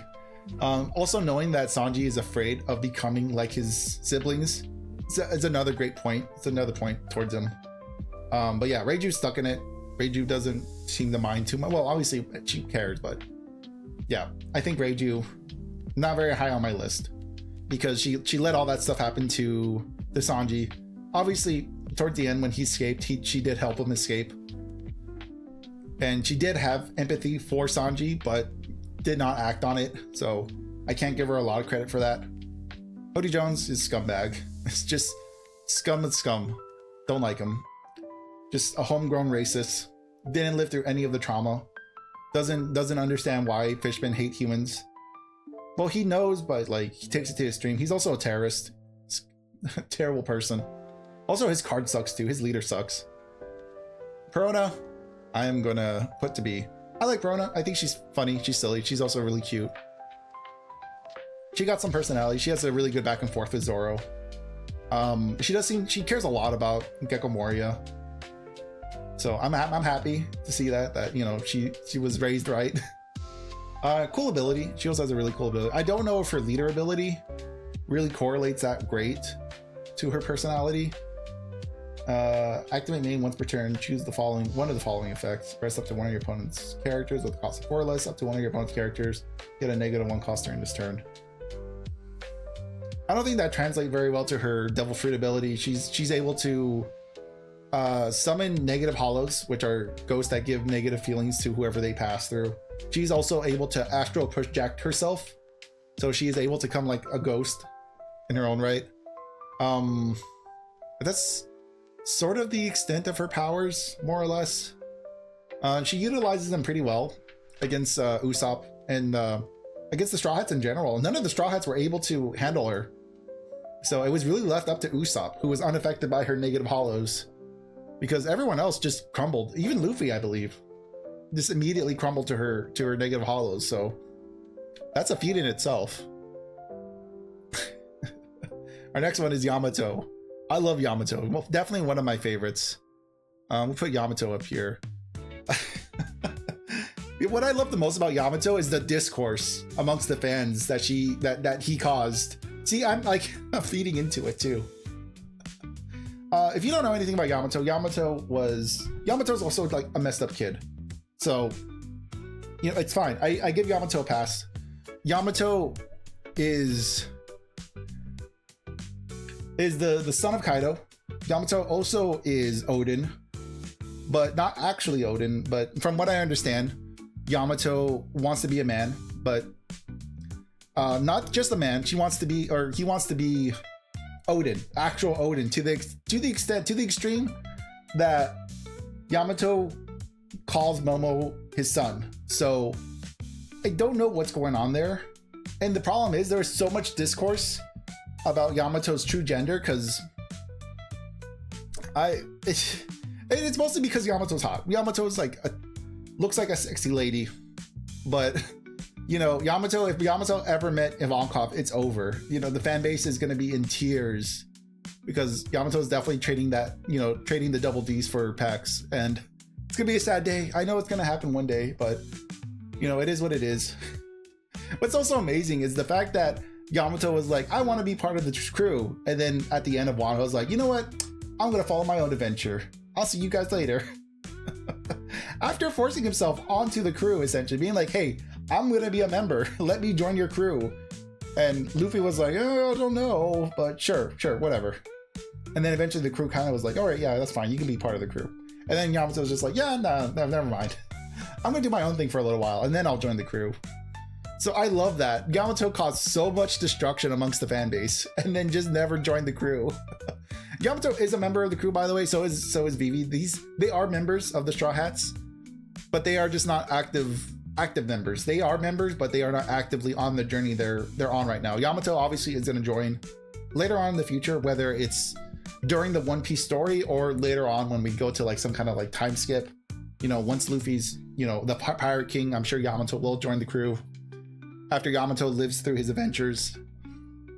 Right now, Yamato has cover stories right now, and it's basically the retelling of Odin's tale. So we're seeing a lot of similarities to Odin. It looks like Yamato is going to be developing his own 9 scabbards, which is great. Yamato also stayed behind to help protect Wano, which is honestly big Giga Chad move that Odin never did. So immediately, Yamato is already better than Odin. You know, Yamato didn't put, you know, his own needs above the country. Actually did the right thing, did good by the country of Wano. So stuck behind, kept it safe, which was a good call. Let's see. Here's another Luffy. This is Gear 5th Luffy. Still better. Not better than the Mono Purple, but the fact that it's Gear 5th Luffy, this is his fully awakened form, where he becomes Nika and causes absolute destruction. I love the Toon Force as a concept for an ability. The idea is kind of like the more serious the fight is, the more silly he gets, which by that standard, he becomes stronger because the fight is so serious, so he makes it less serious by doing more cartoonish things. I think is how the Toon Force is sort of established as. Let's see. But I don't think the effect works. Okay, attach 1 Dawn. Your characters have +1 cost. Your turn, once per turn, when 2 or more Dawn cards are returned to your Dawn deck from play, set up to 1 from your Dawn deck as active, and up to 1 from your Dawn deck as rested. So, ramp. Let's go ramp. Increases the cost of your Straw Hats. Oh no, increases the cost of all your characters by 1 when you have a Dawn attached to it. But I really do love the idea of Gear 5th. I think it's such a good ability. The Toon Force is a very silly thing that can kind of scale to whatever fight he's in. Obviously, there's an upper limit. There's only so far you can take Gear 5th. He's just not physically strong enough to go up against some of the strongest of the strong. And obviously, when we get to like the Gorosei are just kind of operating in a weird level. So Gear 5th isn't really gonna do much in those fights. So not until we figure out a way to deal with the regenerative abilities that the Gorosei have. Uta, film character. I like Uta. I think Uta is technically canon. I think Uta is canon. I don't know if Uta's dead in the story, in the canon story. In the movie, she's dead, if you didn't know that. But she has the music fruit. She grew up. She was a member of Shanks. She has a very similar story to Shanks, actually, where Shanks found a child in a treasure chest, which is interesting. Same way he was found and raised this kid. Ultimately, in the movie, Shanks did leave Uta on an island to be raised. Probably around the age of like 10-ish, 10 or 12. He eventually had to leave Uta behind because obviously he was becoming an emperor. It was going to get way too dangerous for a child to be on the crew. However, he was a child on the Roger Pirates crew, so I don't understand the logic there. But yeah, I like Uta. Feel bad that, feel bad that her dad's a bum. Good character. I'm trying to think where would she sit. Also, she best friends with, well, not best friends, but she did grow up with Luffy. Whenever Shanks would visit the Windmill Village, Uta would spend time with Luffy, and they do like games and stuff like that. That's all in the movie. I like Uta, but we're not going to see much of Uta. I would say, yeah, probably right here. I think that's a good place. Also, the ability, I think it's pretty good. It's just not utilized. Let's see if I can find her. Here she is. So when attacking, you may trash one film type card from your hand, give up to one of your opponent's characters minus 2k power until the end of your turn, then add up to one Dawn from your Dawn deck as rested. Generic ability, honestly, it's I love the art. This art is really good. I think the art's great. But yeah, I think the character Uta is a lot better than the ability Uta. Which, speaking of like film or non-canon characters, let's talk about Lim. Where is she? Here she is. Now, Lim, on the other hand, I don't like Lim. She's from the game Odyssey, from One Piece Odyssey. From what I remember, she was there in like the first like 10 minutes of the game. She steals everyone's powers and abilities and then just fucks off until the game's over. I don't exactly know because I don't remember much about that game, but that's all I remember about the game is that she showed up, kind of stole everyone's powers, and then just fucked off. So pretty like one-dimensional character. Wasn't a lot going on with her. She's cute. We'll give her that. I don't know much about her, so I'm gonna put her like here. I'll put her above. Actually, I'll put her here. I don't like Ivankov. I'm just gonna put her like, yeah, right there, just above Ivankov, because I like her a lot more, but there's just not, there's not a lot going on here. Boa, oh yes, finally. I like Boa. She is like the villain you love to hate. She's, oh, I think our music's done. Yep, music's done. Let's make sure this is not too loud. Yeah, this is fine. So, Boa, I mean, we already know she's like the bad bitch. She's the one, like, she literally doesn't hold back. She genuinely doesn't like people. Understandable, because her backstory, her younger years, she was kidnapped by the Celestial Dragons, and her and her sisters, levels of trauma that we do not even begin to comprehend. We don't know what they did to them, but they messed them up really bad. There's some high levels of trauma that happen with them, and especially because they're the Kuja pirates. Amazon Lily, they're like a female tribe who rely heavily on their strength. So whatever they did to them really hurt their pride as Kuja pirates, as Kuja warriors. It's a huge shame. Mark of shame is the Celestial Dragon seal that they have on their backs. So it's understandable why she doesn't trust men, or why, you know, she doesn't trust anybody really. Her devil fruit is the what is it? I forget what it is, but it's basically she has the Medusa ability, where she can turn people into stone if they have feelings, any amount of feelings towards her. She's able to turn them into stone. She has pretty high level of control of her power, so even the smallest amount, she's able to get you with it. And it feels like also, like, even if she doesn't, like, if she doesn't use her mellow beam on you, like, she could just like hit you and turn like your arm into stone, which is pretty deadly. Like, if any part of you gets turned into stone and is broken, like, that's it. It's that limb is gone. Whatever they break, it's not coming back. So interesting devil fruit. I think it's pretty strong.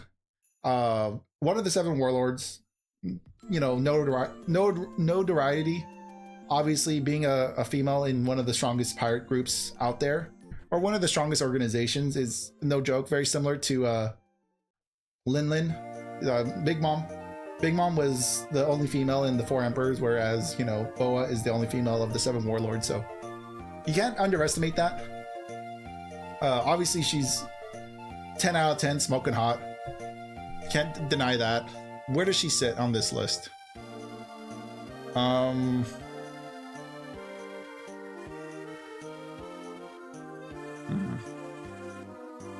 trying to think if she's above or below Vivi. I'll say below Vivi because she kicks puppies. It's very silly. She's very comically evil, and that's not an act. She's just that. She puts on a bit of a facade so that people don't mess with her, but there is something in her that is like just like she's just a bad bitch. Essentially, she's messed up. She is really messed up, but obviously towards Luffy, she has an affection, affinity for. She has an affinity for Luffy. She's completely enamored, just like all guards down, everything, all the walls down, and the minute Luffy is like there. And I love that S-Snake also, it's like, it's a genetic thing with S-Snake. S-Snake just immediately folds to Luffy's kindness. So it's interesting how that worked out. Here's another Lucci. This is the better Lucci. This Lucci is basically the more meta version of this Lucci. This Lucci I like a lot because it could restand itself and attack again. So that's nice. Bonnie, like, she's right here. Honestly, she's a precious little girl, man. She had such a hard upbringing, man. She's just like, she just wants her dad. It's a cute little girl that's just like, oh, breaks my heart to like know all the stuff that she went through. Oh. You guys are not ready. You guys are definitely not ready for this backstory. You guys aren't ready for her backstory. You're not ready for Kuma's backstory, man. It's tragic. It's so sad because oh man. Oh, I love Kuma. If Kuma was a leader, he'd be like right here. He's like the dad of the year, man. It's very similar to like Rosinante, where Rosinante has a tragic love, tragic story, father figure. Definitely Bonnie is like, is the outcome of all the love that her parents put into her. And it's so sad that she had to grow up so quickly to find her dad. And I think her devil fruit really does embody that idea very well. Obviously in the story, they kind of further develop her devil fruit to where it's like a multi-universe level ability. But the base idea of her devil fruit is that she's able to manipulate her age and the age of others around her. And I think it fits her story so well because she is a small child who is forced to grow up in a harsh world in order to find her dad again. And it's so tragic. It's so sad. It makes me ball up and cry again when I think about her story and Kuma's story and Ginny's story. I love these. I love this family so much. I love Kuma's family so much. Like Bonnie, she deserves the world, honestly.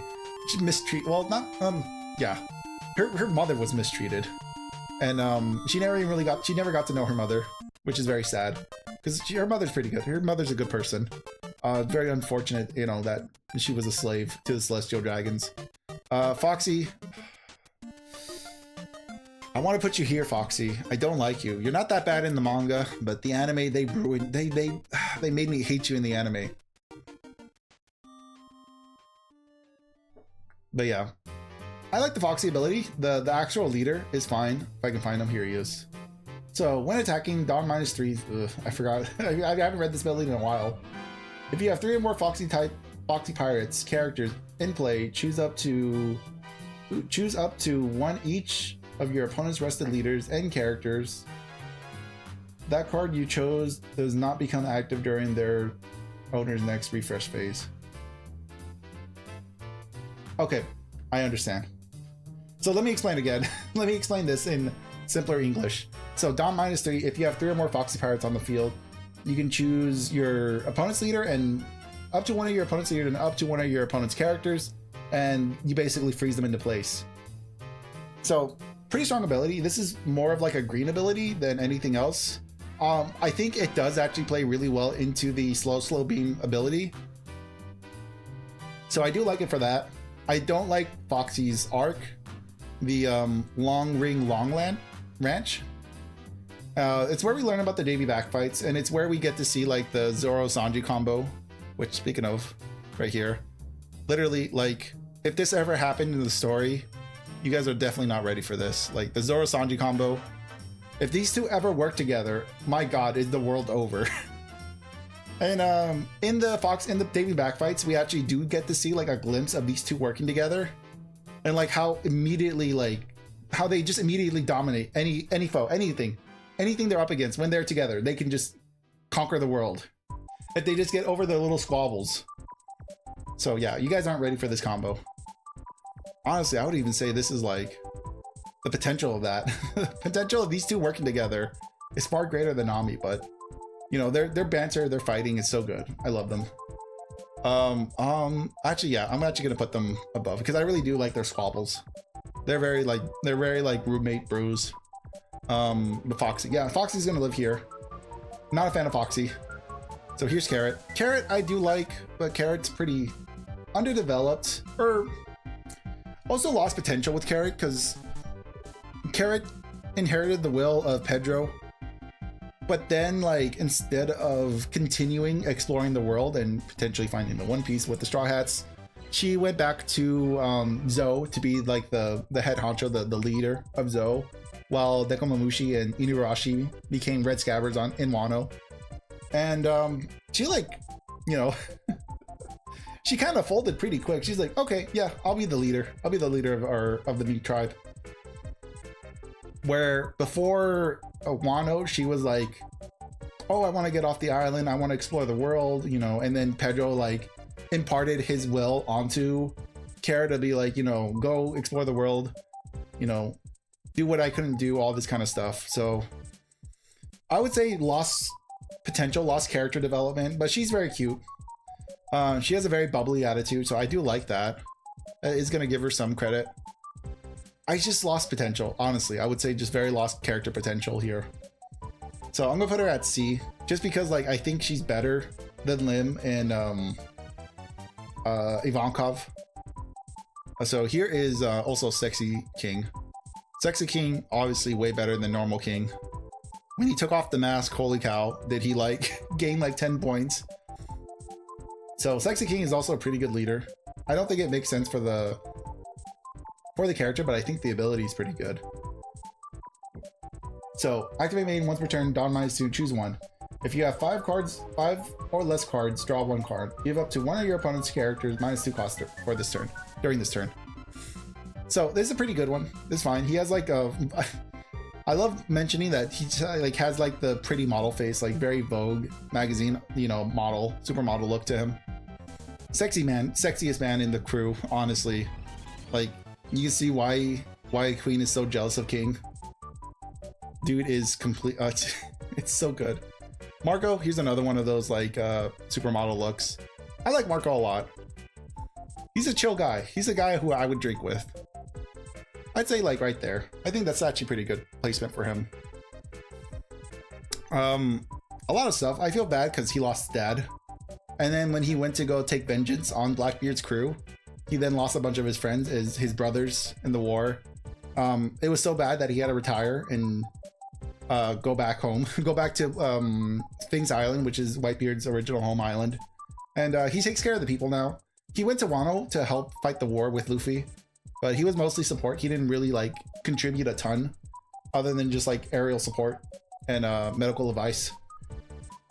He helped out with the Oni virus as well, so he did stuff during the Onigashima raid, but ultimately he was just there as support. He wasn't like taking sides.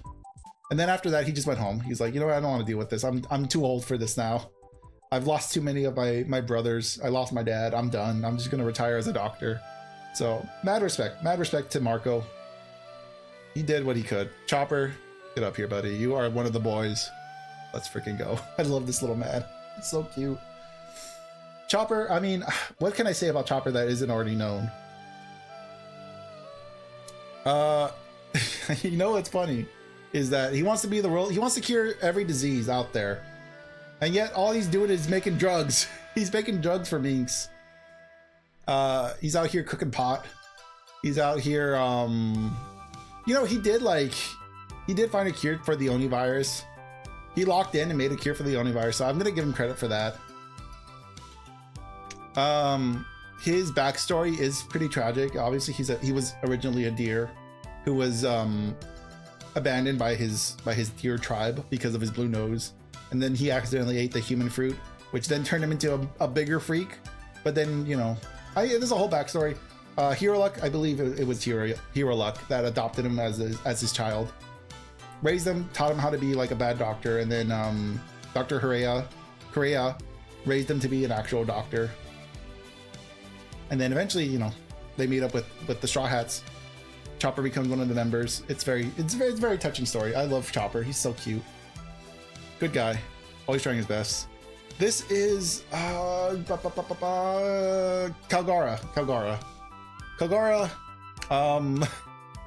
The original bromance with Nolan. Honestly, this dude put his entire tribe on the line for Nolan, which is shocking. Killed his god for Nolan. This dude was completely like, I don't want to say. All I'm gonna say is that they were roommates. And they were roommates, you know.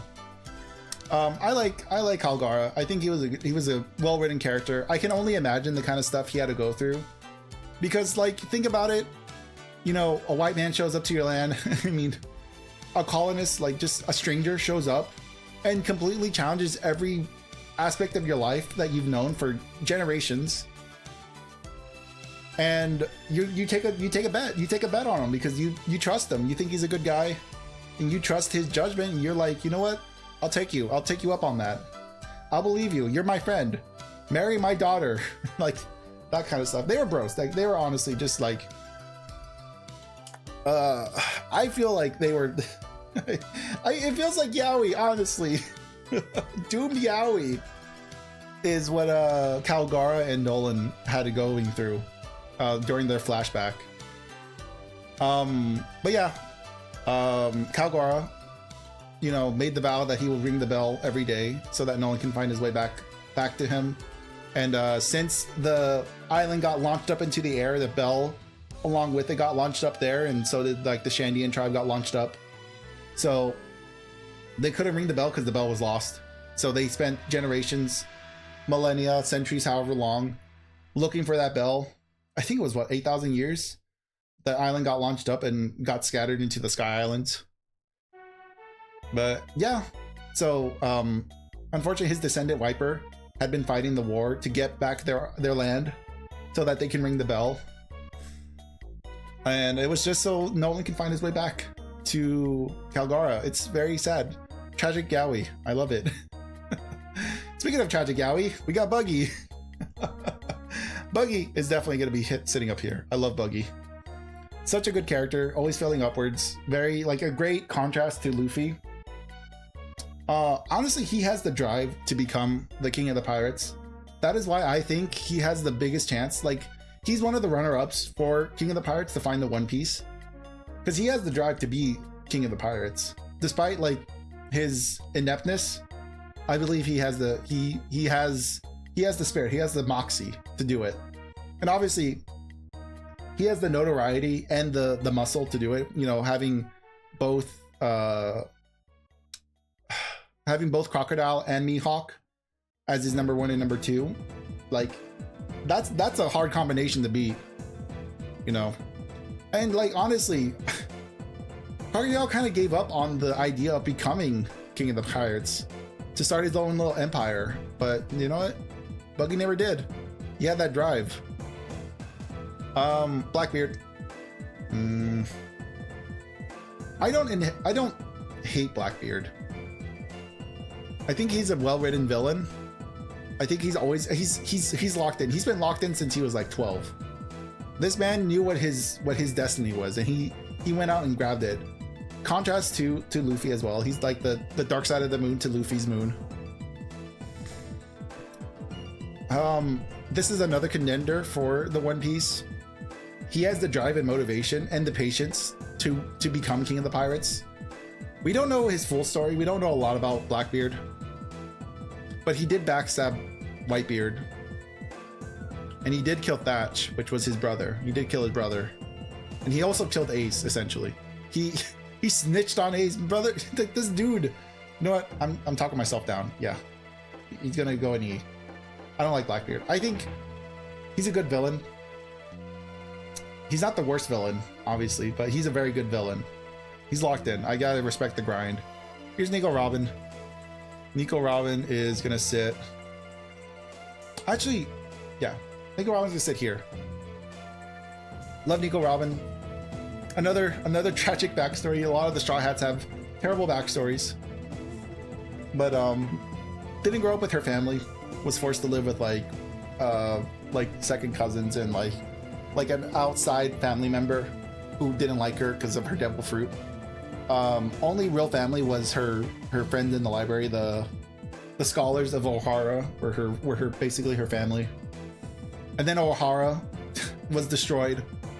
Her other friend, the only other friend she had made was Saul, who then we thought was dead during the Buster call, but somehow miraculously survived. She got a sick sense of humor. I like her sense of humor. She's very like deadpan, very cold in her deliveries. But there's like a sense of whimsy and wonder in this girl. She's probably like a little autistic, but you know we love a girl with a little bit of autism. Trying to think. She's really grown with the Straw Hats, because before the Straw Hats, she was working with Crocodile, and she was very like she seemed like she was just very like cold, very disconnected.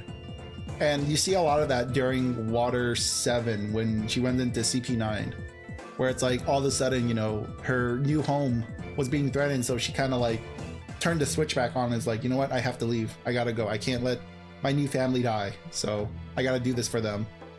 The I Want to Live scene was obviously amazing, probably one of the best scenes written in the story. It really did help. She did a lot of healing there, wanting to live, because she lived her whole life not knowing if she should live, thinking that she didn't deserve to live. And you know, when she said that she wanted to live, that really did that did good for her, because she knew she was worth it. She was absolutely worth it. And we love older women. I love older women. So another point. Here's my goat. Well, I like Usopp a lot. Usopp is the average Joe. He's meant to be the like kind of like your perspective in the One Piece universe. Like if you were one of the Straw Hats, you're kind of most likely going to end up being the Usopp. Usopp's a brave guy, honestly. He's already basically fulfilled his dream. He doesn't think so, but he has. Unfortunately, he hasn't done a lot in the story. Not since Dressrosa, honestly. He's been living that high of Dressrosa up until now. He hasn't done much since then. I'm a little sad that Oda hasn't really developed Usopp past kind of like the Cowardly Lion. Like, I feel like he stepped up during Dressrosa was his peak. Dressrosa was his peak, where he stepped up to the plate and faced an enemy stronger than him. Like, without a doubt, Treble would have killed him. Treble would have immediately killed this man if he wasn't using his brain. And I think that's something that we've kind of lost with Usopp in the post-time skip. He was more cunning, more tactical, and more resourceful in like pre-time skip and, you know, obviously Dressrosa. and we've kind of lost that with Usopp. So I feel like we lost a good character for the sake of, like, you know, Sanji and Zoro and Robin and Luffy, obviously. So I feel like, unfortunately, Usopp's kind of taking a back turn. Honestly, now that I say that, I'm honestly gonna put Nami back here because she hasn't had a ton of development. I would say the boys have had more development than Nami, which is sad. But I got a lot of respect for Nami. I like Nami. She's like such a good femme fatale, such a good girl boss. But she has the similar issue with Usopp, where it's like there's only, you know, Oda kind of put these two to the side, the weakling trio to the side to further develop the monster trio, and that it does affect their scores. I think here's the law, another law, not the strongest law we've seen, but it's a law. Where is law hanging out? There you are. This law, if we're interested. This is one of the newer laws. This is Dawn 1, activate main once per turn. If the total cost of your character is 5 or more, you can return one of your characters to the hand and reveal the top card of your life. And if that card is a supernova type card or type character card with the cost of 5 or less, you can play it. So this is Shambles. This is the ability Shambles. It's pretty good. Every law card has a version of Shambles that they always implement. So each ability, each leader is like a 10 out of 10 for flavor, but they're all essentially the same thing. They're all kind of like switching characters around and playing characters out of places you don't expect them. So it's a bit of a one-trick pony with law. But as we talked about, this is the it is Punk Hazard law. This very likely he's holding the heart of Caesar Clown here. But yeah, during this time, like we got like during Punk Hazard, we kind of got to see like the darker side of law, like the more like cold, calculated version, like more of the Doflamingo side of law, which makes sense because, again, as much as Rosinante was a part of Law's life, so was Doflamingo. Doflamingo was just as vital in his life and his upbringing as Rosinante was. Rosinante only hung out with Law for like a month. You gotta keep that in mind. They're only together for a couple of months at most. Doflamingo raised them for at least a year or two. Like, you know, he's done some damage to this poor kid. Emotionally and mentally manipulated this kid to basically be his second in command, or was going to be his second in command, until like obviously he ate the op fruit, left, and became his own man. Caesar Clown. I'll put him here. I don't like Caesar Clown. Actually, no, I'm gonna put. It's kind of in the same boat as. You're better than Doflamingo, but not by a lot. Similar thing. He's a similar villain to Doflamingo, where he manipulates his followers. He experiments on his followers. He experiments on children. He kidnaps children. He lies, cheats, and steals. He's also a coward. He sucks at fighting. He's a scientist. He's also part of Mads, which, shocker, like 2 of the members of Mads are down here at the bottom. Vegapunk. I got my eyes on you. You're sus, man. But yeah, he was the assistant to Vegapunk. Honestly, he has a very strong devil fruit. It's another situation where Law was the perfect user for the op fruit. I would say Caesar Clown was the perfect user for the gas fruit, because being a scientist, he knew all the chemical variants and how to best utilize them. Obviously, he could also like shoot laser beams, suck the air out of the area that he's in. I think this is a Logia. Yeah, I think his gas fruit is a Logia. One of the few devil fruits that can just by default fly. Doesn't need air to breathe, which is shocking. It's like, well, I guess like he keeps the air around him breathable, and just the air outside of his area. I don't exactly remember how his devil fruit worked in that sense, because he's able to suck all the oxygen out of the air, essentially like choking out Luffy, but yet he was still able to operate just fine in that zero oxygen area. So very interesting. there was so much potential here. He just sucks. He just sucks as a character. Obviously he gets his comeuppance, like he gets his ass kicked completely throughout Dressrosa, Zoe, and Whole Cake Island. He gets his name, he gets everything, he gets dragged through the dirt, and I'm glad. I'm happy for that. Smoker. This is the Punk Hazard Smoker. This is when Law used his Devil Fruit ability to switch souls, I guess, with Tashigi. So this is Tashigi's body, but with Smoker's like personality, essentially. Well, with actual like the soul of Smoker. It's difficult to explain. It's like their personalities, their character, the soul was switched between these characters. This is a better version of Smoker because it's Tashigi as Smoker. So really, like, very attractive. You know, a tough woman with, yeah. I don't know how to say this without making it bad, so I'm gonna leave it there. Here's Sugar. I actually really like Sugar a lot. I think she's a really cool character. Very monotone, very deadpan delivery of everything. Usopp scares the shit out of her and it traumatizes her to no end. I'm not gonna say a ton about her because of her devil fruit, what is it, the toy fruit? It has made her like eternally young. Like it's locked her age at 10, which is when I think she ate the devil fruit, and she's 22 but presented as a 10-year-old, so I'm not touching that with like a yardstick. But she has a pretty strong devil fruit because it's able to overpower basically most people's hockey. Like usually, like in the story of One Piece, if your hockey is strong enough, you can power out of most devil fruit's abilities.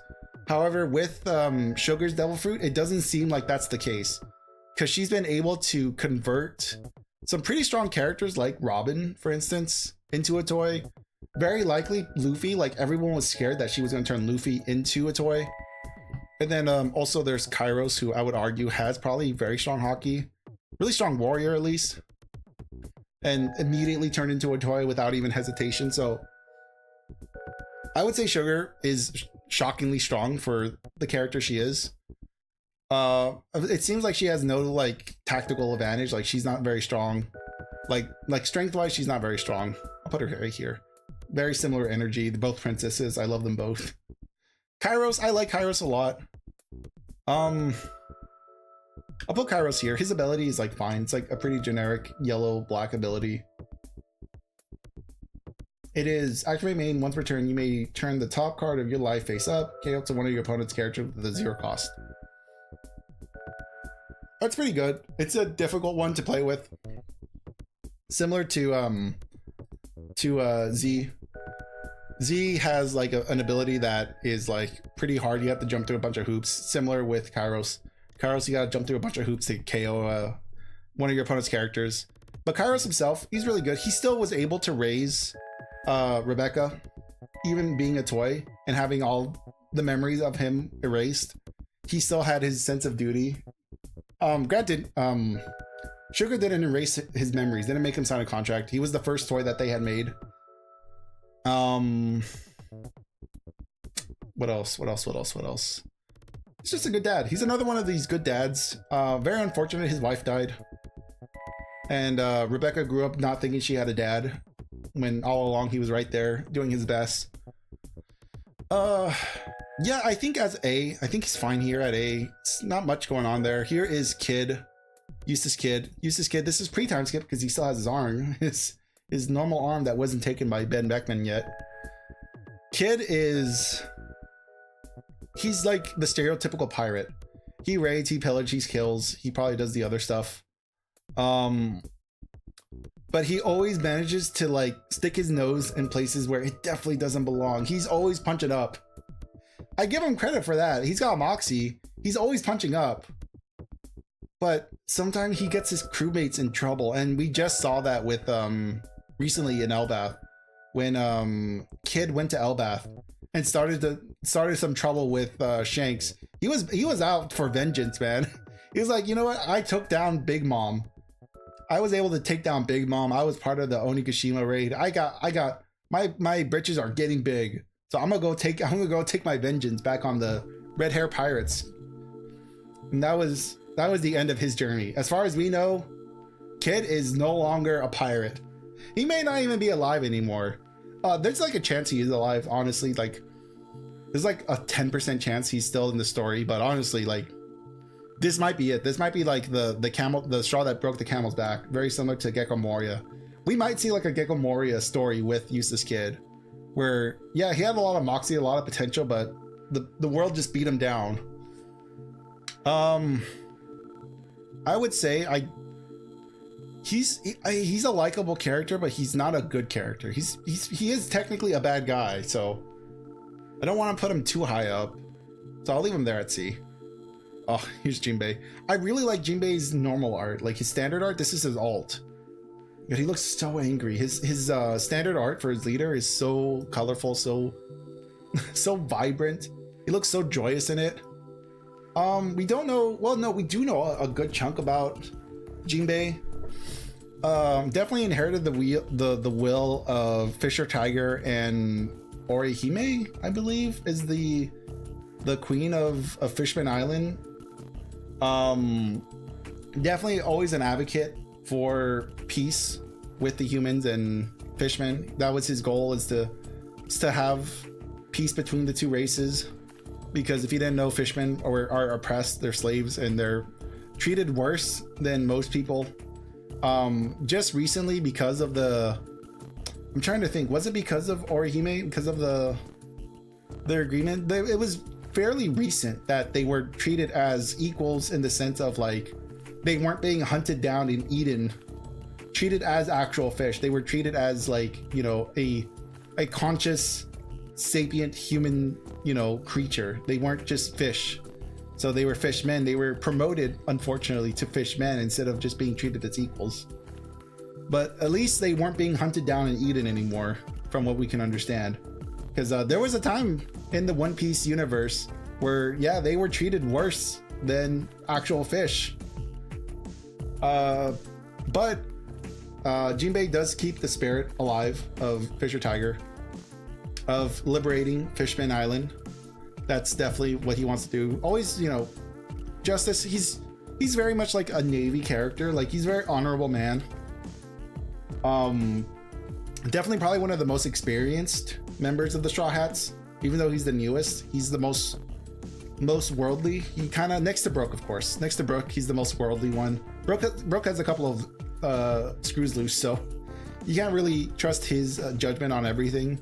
But I would say, like, Jinbei is definitely the most level-headed, the most experienced out of everyone. He's definitely probably one of the best members they could have asked for as a helmsman. Also, like, he's a good guy, because, like, instead of just breaking tides with Big Mom, being like, you know, F this, I'm just leaving. He, like, went to Big Mom and was like, hey, I'm leaving. I gotta go. You know, I'm gonna join the Straw Hats. I'm sorry, I'm leaving the Big Man, you know, the Big Mom Pirates. You know, this is my resignation. You know, he did everything by the book. Obviously, Big Mom wasn't gonna have it, but they eventually worked it out. Obviously, we don't know the full extent of what he had to do to get the Sun Pirates out of Whole Cake Island and what that entailed, because he had a debt to pay to Big Mom, and he wasn't having it. So I would like to see what he did during that time in between Whole Cake Island and Wano. What, like, the kind of BS he had to get into with the Big Mom Pirates. But other than that, I do like this jolly man. I really like Jinbei. He's a good character. Not so much a tragic story, but he's very much like, he has the burden of Fishman Island. Like, he has the burden of, I'm trying to think of how to word this. He didn't necessarily have a bad upbringing, but so many things happened around him that he had to take on the mantle of, like, of an ambassador, where in reality I don't think he ever wanted to be. But he's like, he's a good man. He's a good man. He is taking a lot of weight. He does have a lot of weight on him, but I think he can handle it, or at least he's been able to handle it. And because of that, I'm going to put him up much higher.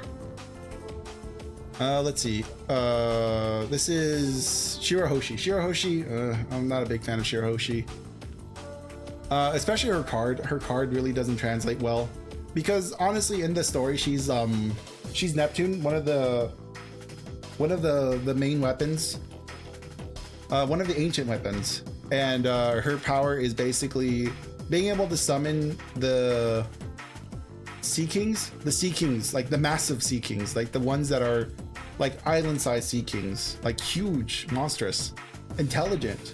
She's able to like summon and control to an extent. Obviously, she had just awoken this power, so she doesn't fully have control of it, but I don't think that's really represented in her card very well. Also, the Sea Kings aren't that strong in the card game either, so that kind of puts her a lot lower on the scale. I would say I like her more than Ivankov, but not by a lot. So here's Luffy. This is Snake Man Luffy. This is Whole Cake Island Luffy. I would put this Luffy. I actually don't even like Snake Man that much, so we'll put him there. It's when he was fighting Katakuri, so it's pretty good. Here's Nami. I love this art of Nami. This is Whole Cake Island Nami. I would say this Nami is definitely above this Nami, because this is like post time skip Nami. Way stronger. Way more knowledgeable. Yeah, and then here's Katakuri. This is another Katakuri. I would say this is a much weaker Katakuri. Well, no, because these are about the same level. Because I think this is like post-fight, like before he fought Luffy. This is during the fight with Luffy. And then this one, wherever he is. Where's the purple one? The main purple one. No, that was the main purple one. His other art has him without his scarf on, which I think I would argue it's when he's like fully realized. But this one is not when he's fully realized. This is when he's still wearing his scarf. So he hasn't like worked through his trauma. This is just another Uta. Gonna put it here. Far worse. Here's another Luffy. This is East Blue Luffy. Honestly, this is my favorite Luffy. I love East Blue Luffy. Sakazuki. The king of of comebacks. The king of like bad mouthing, of like talking dirty behind your back. You know, gossiper, like snake, rat. Hate this guy. Here's Law. This is one of our laws. This is a promo Law. This is the weakest version of Law. Here's Sanji. Here is the, I guess, would you consider this one Baratier, or would you consider this one post time skip? It looks pretty similar. This is a better one because it gives your characters rush. This is just a regular Luffy. I would say this is just like a default Luffy. Not doing much here. I would say like I like the art more. Here's another useless kid. This is post time skip kid. We'll put him above this kid because he lost his arm. He's grown as a character, but not really. Crocodile. I like this Crocodile. I think he's cool. Here's another Kaido. Kaido, we already know, sits like right here. Shanks. Buddy, this is a weaker version of you. Here's Sakazuki again. Better than that one. Big Mom. Big Mom. This is a better Big Mom, honestly. So this one's gonna just sit here. There's another Luffy. I'm trying to wrap this up relatively quick. I didn't think I was gonna be talking this much about One Piece characters. Considering that also, I feel like I was kind of fumbling at the start. But honestly, I think we're doing pretty good. I would say this is the best version of Kid. Same with, no, well, this is not the best version of Luffy, but this is definitely a better version than this one. I would even say like that. Here is Uta. Where's Uta hanging out? Uta is right here. This is the best version of Uta. This is the film leader, like the de facto film leader. It's great. This is starter deck, the Three Brothers ones. I'm just gonna put all of them kind of, let me just grab them and I'll find a home for them. So we know I'm not crazy about this art. And then here is Ace. This is Alabasta Ace. And I think this Ace is probably more likely the one when he's fighting Blackbeard. And then where does Sabo go? Sabo's right here. This Sabo is probably the best version of Sabo. So the yellow purple Sabo is definitely way better. He's another black Luffy. We're gonna just have him hang out here. And then here is Gear 5th Luffy. This one arguably is much weaker than the dual colored one. Hannibal, he's another character that we can talk about, that we haven't talked about yet. Hannibal is the vice warden to Magellan. He is always gunning for his job. He's always back, you know, bad mouthing his boss, always saying he's gonna do a better job. He does like step up to the plate, but when it comes down to it, he really doesn't have the moxie to be the warden. So he's just a hater. Bona fide hater. I would definitely say he sits below Magellan. Sit in your chair. And then here is Odin. I would say this Odin is probably the best version of Odin. If we can actually read the leader ability, you'll see that this one actually does kind of represent the character a little better. There he is. It's the first one. So according to the rules, your character cards with the type Lana Wano without a counter have 1k counter on it. So it gives non-counter cards counter, which is great. Attach 1 Dawn when attacking. You may have a cost 5 or greater Lana Wano character in play. This character gets plus 1k power until the start of your next turn. So it buffs up your 5 cost, and it gives your non-counter cards counter if they're Lana Wano. So this cares about Wano characters. This is a boost to Wano characters. This is the type of leader ability that we're looking for, not necessarily this one. Always gotta remember, I gotta scroll down a little lower than I think.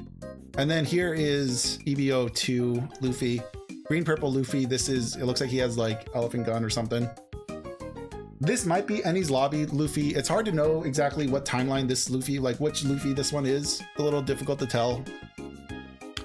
I would definitely say, because this one has the black jacket, this looks like Wano, like post time skip Luffy. I mean, they're both post time skip Luffy because he has the scar on his chest. Yeah, I think that's everything. My god, this is taking way too long. I hope this was good. Honestly, this was a bit off the cuff, but I think where the characters landed, I'm pretty happy with.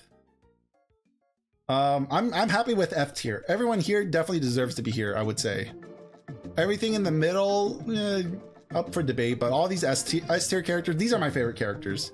I'm a big fan of Luffy. I love Luffy. He's my favorite character. I love Buggy. Yamato is definitely one of my favorites, but I like Katakuri a little bit more. He has more development. Katakuri has a lot more emotional development than Yamato does. Bonnie, great. Chopper, honestly, I like Chopper a lot, but maybe Chopper's a little too high up. I think I gave him a little too much credit. I will have him higher than Robin because I like Chopper a lot more than Robin, but I don't think he should be that high up. Even Ace might be a little too high because the thing is, like, we don't spend a ton of time with Ace. So we'll put him here. All these characters, honestly, I would say Marco, because Marco has a little more development. I'll put Marco above the other Whitebeard pirates. I do like Jinbei a little more than Nami. Everyone here is fine. This is the one I'm mostly worried. As you can see, there's like 13 or 14 Luffys. So there's a lot of Luffys. Unfortunate that Usopp has to be outside of the S ranking. But you know, it's how the cookie crumbles. Is there anyone here I want to move down? No, I'm pretty happy with everyone there. Honestly, some of these characters could probably move down to C. Kinemon can maybe move down to C. Maybe. But overall, this is about, if you see your leader here, you know, this is about what my opinion is on your leader. As far as like the story is concerned. Of course, Luffy's always going to be number 1. Any of these guys, you're on my watch list. I don't trust you if you run these guys as your leaders. Granted, most of these leaders are also really bad leaders to begin with. Probably the most viable leader here is going to be Gecko Moria in this version of Kaido. Yeah, well, no, I guess technically Doflamingo. Doflamingo, I think, is the strongest leader in this list. But he's trash. Trash character. Don't like this guy. Anyways, I'm ready to wrap things up. This has been way longer than I expected it to be. God, I hope this was cohesive to see at least some extent. But thank you guys for watching, whether you're watching live or you're watching later on in the VOD, which is very likely. God, if you've watched this far, thank you so much. This is so rough, man. Like, I had to put all my thoughts out there, and I feel like I was not like the most cohesive with my thoughts. I kind of felt like I gave like very surface level explanations of some of these characters, but this is where I feel about these characters. Like, this is where my feelings are for these characters, where we've seen them in the story and how they've developed. So yeah, I'm happy with the list. My justifications could be a bit rough, but let me know what you guys think in the comments, if you like this or not, if you're okay with this. Obviously, anybody else who sees this is gonna be very confused of like why some of the strongest leaders are not up here in the top, you know? But yeah, I'm gonna go ahead and leave you here, and I will see you guys next week. So until then, goodbye, bye, bye, bye, bye, bye, bye, bye, bye, bye, bye, bye, bye, bye, bye, bye, bye.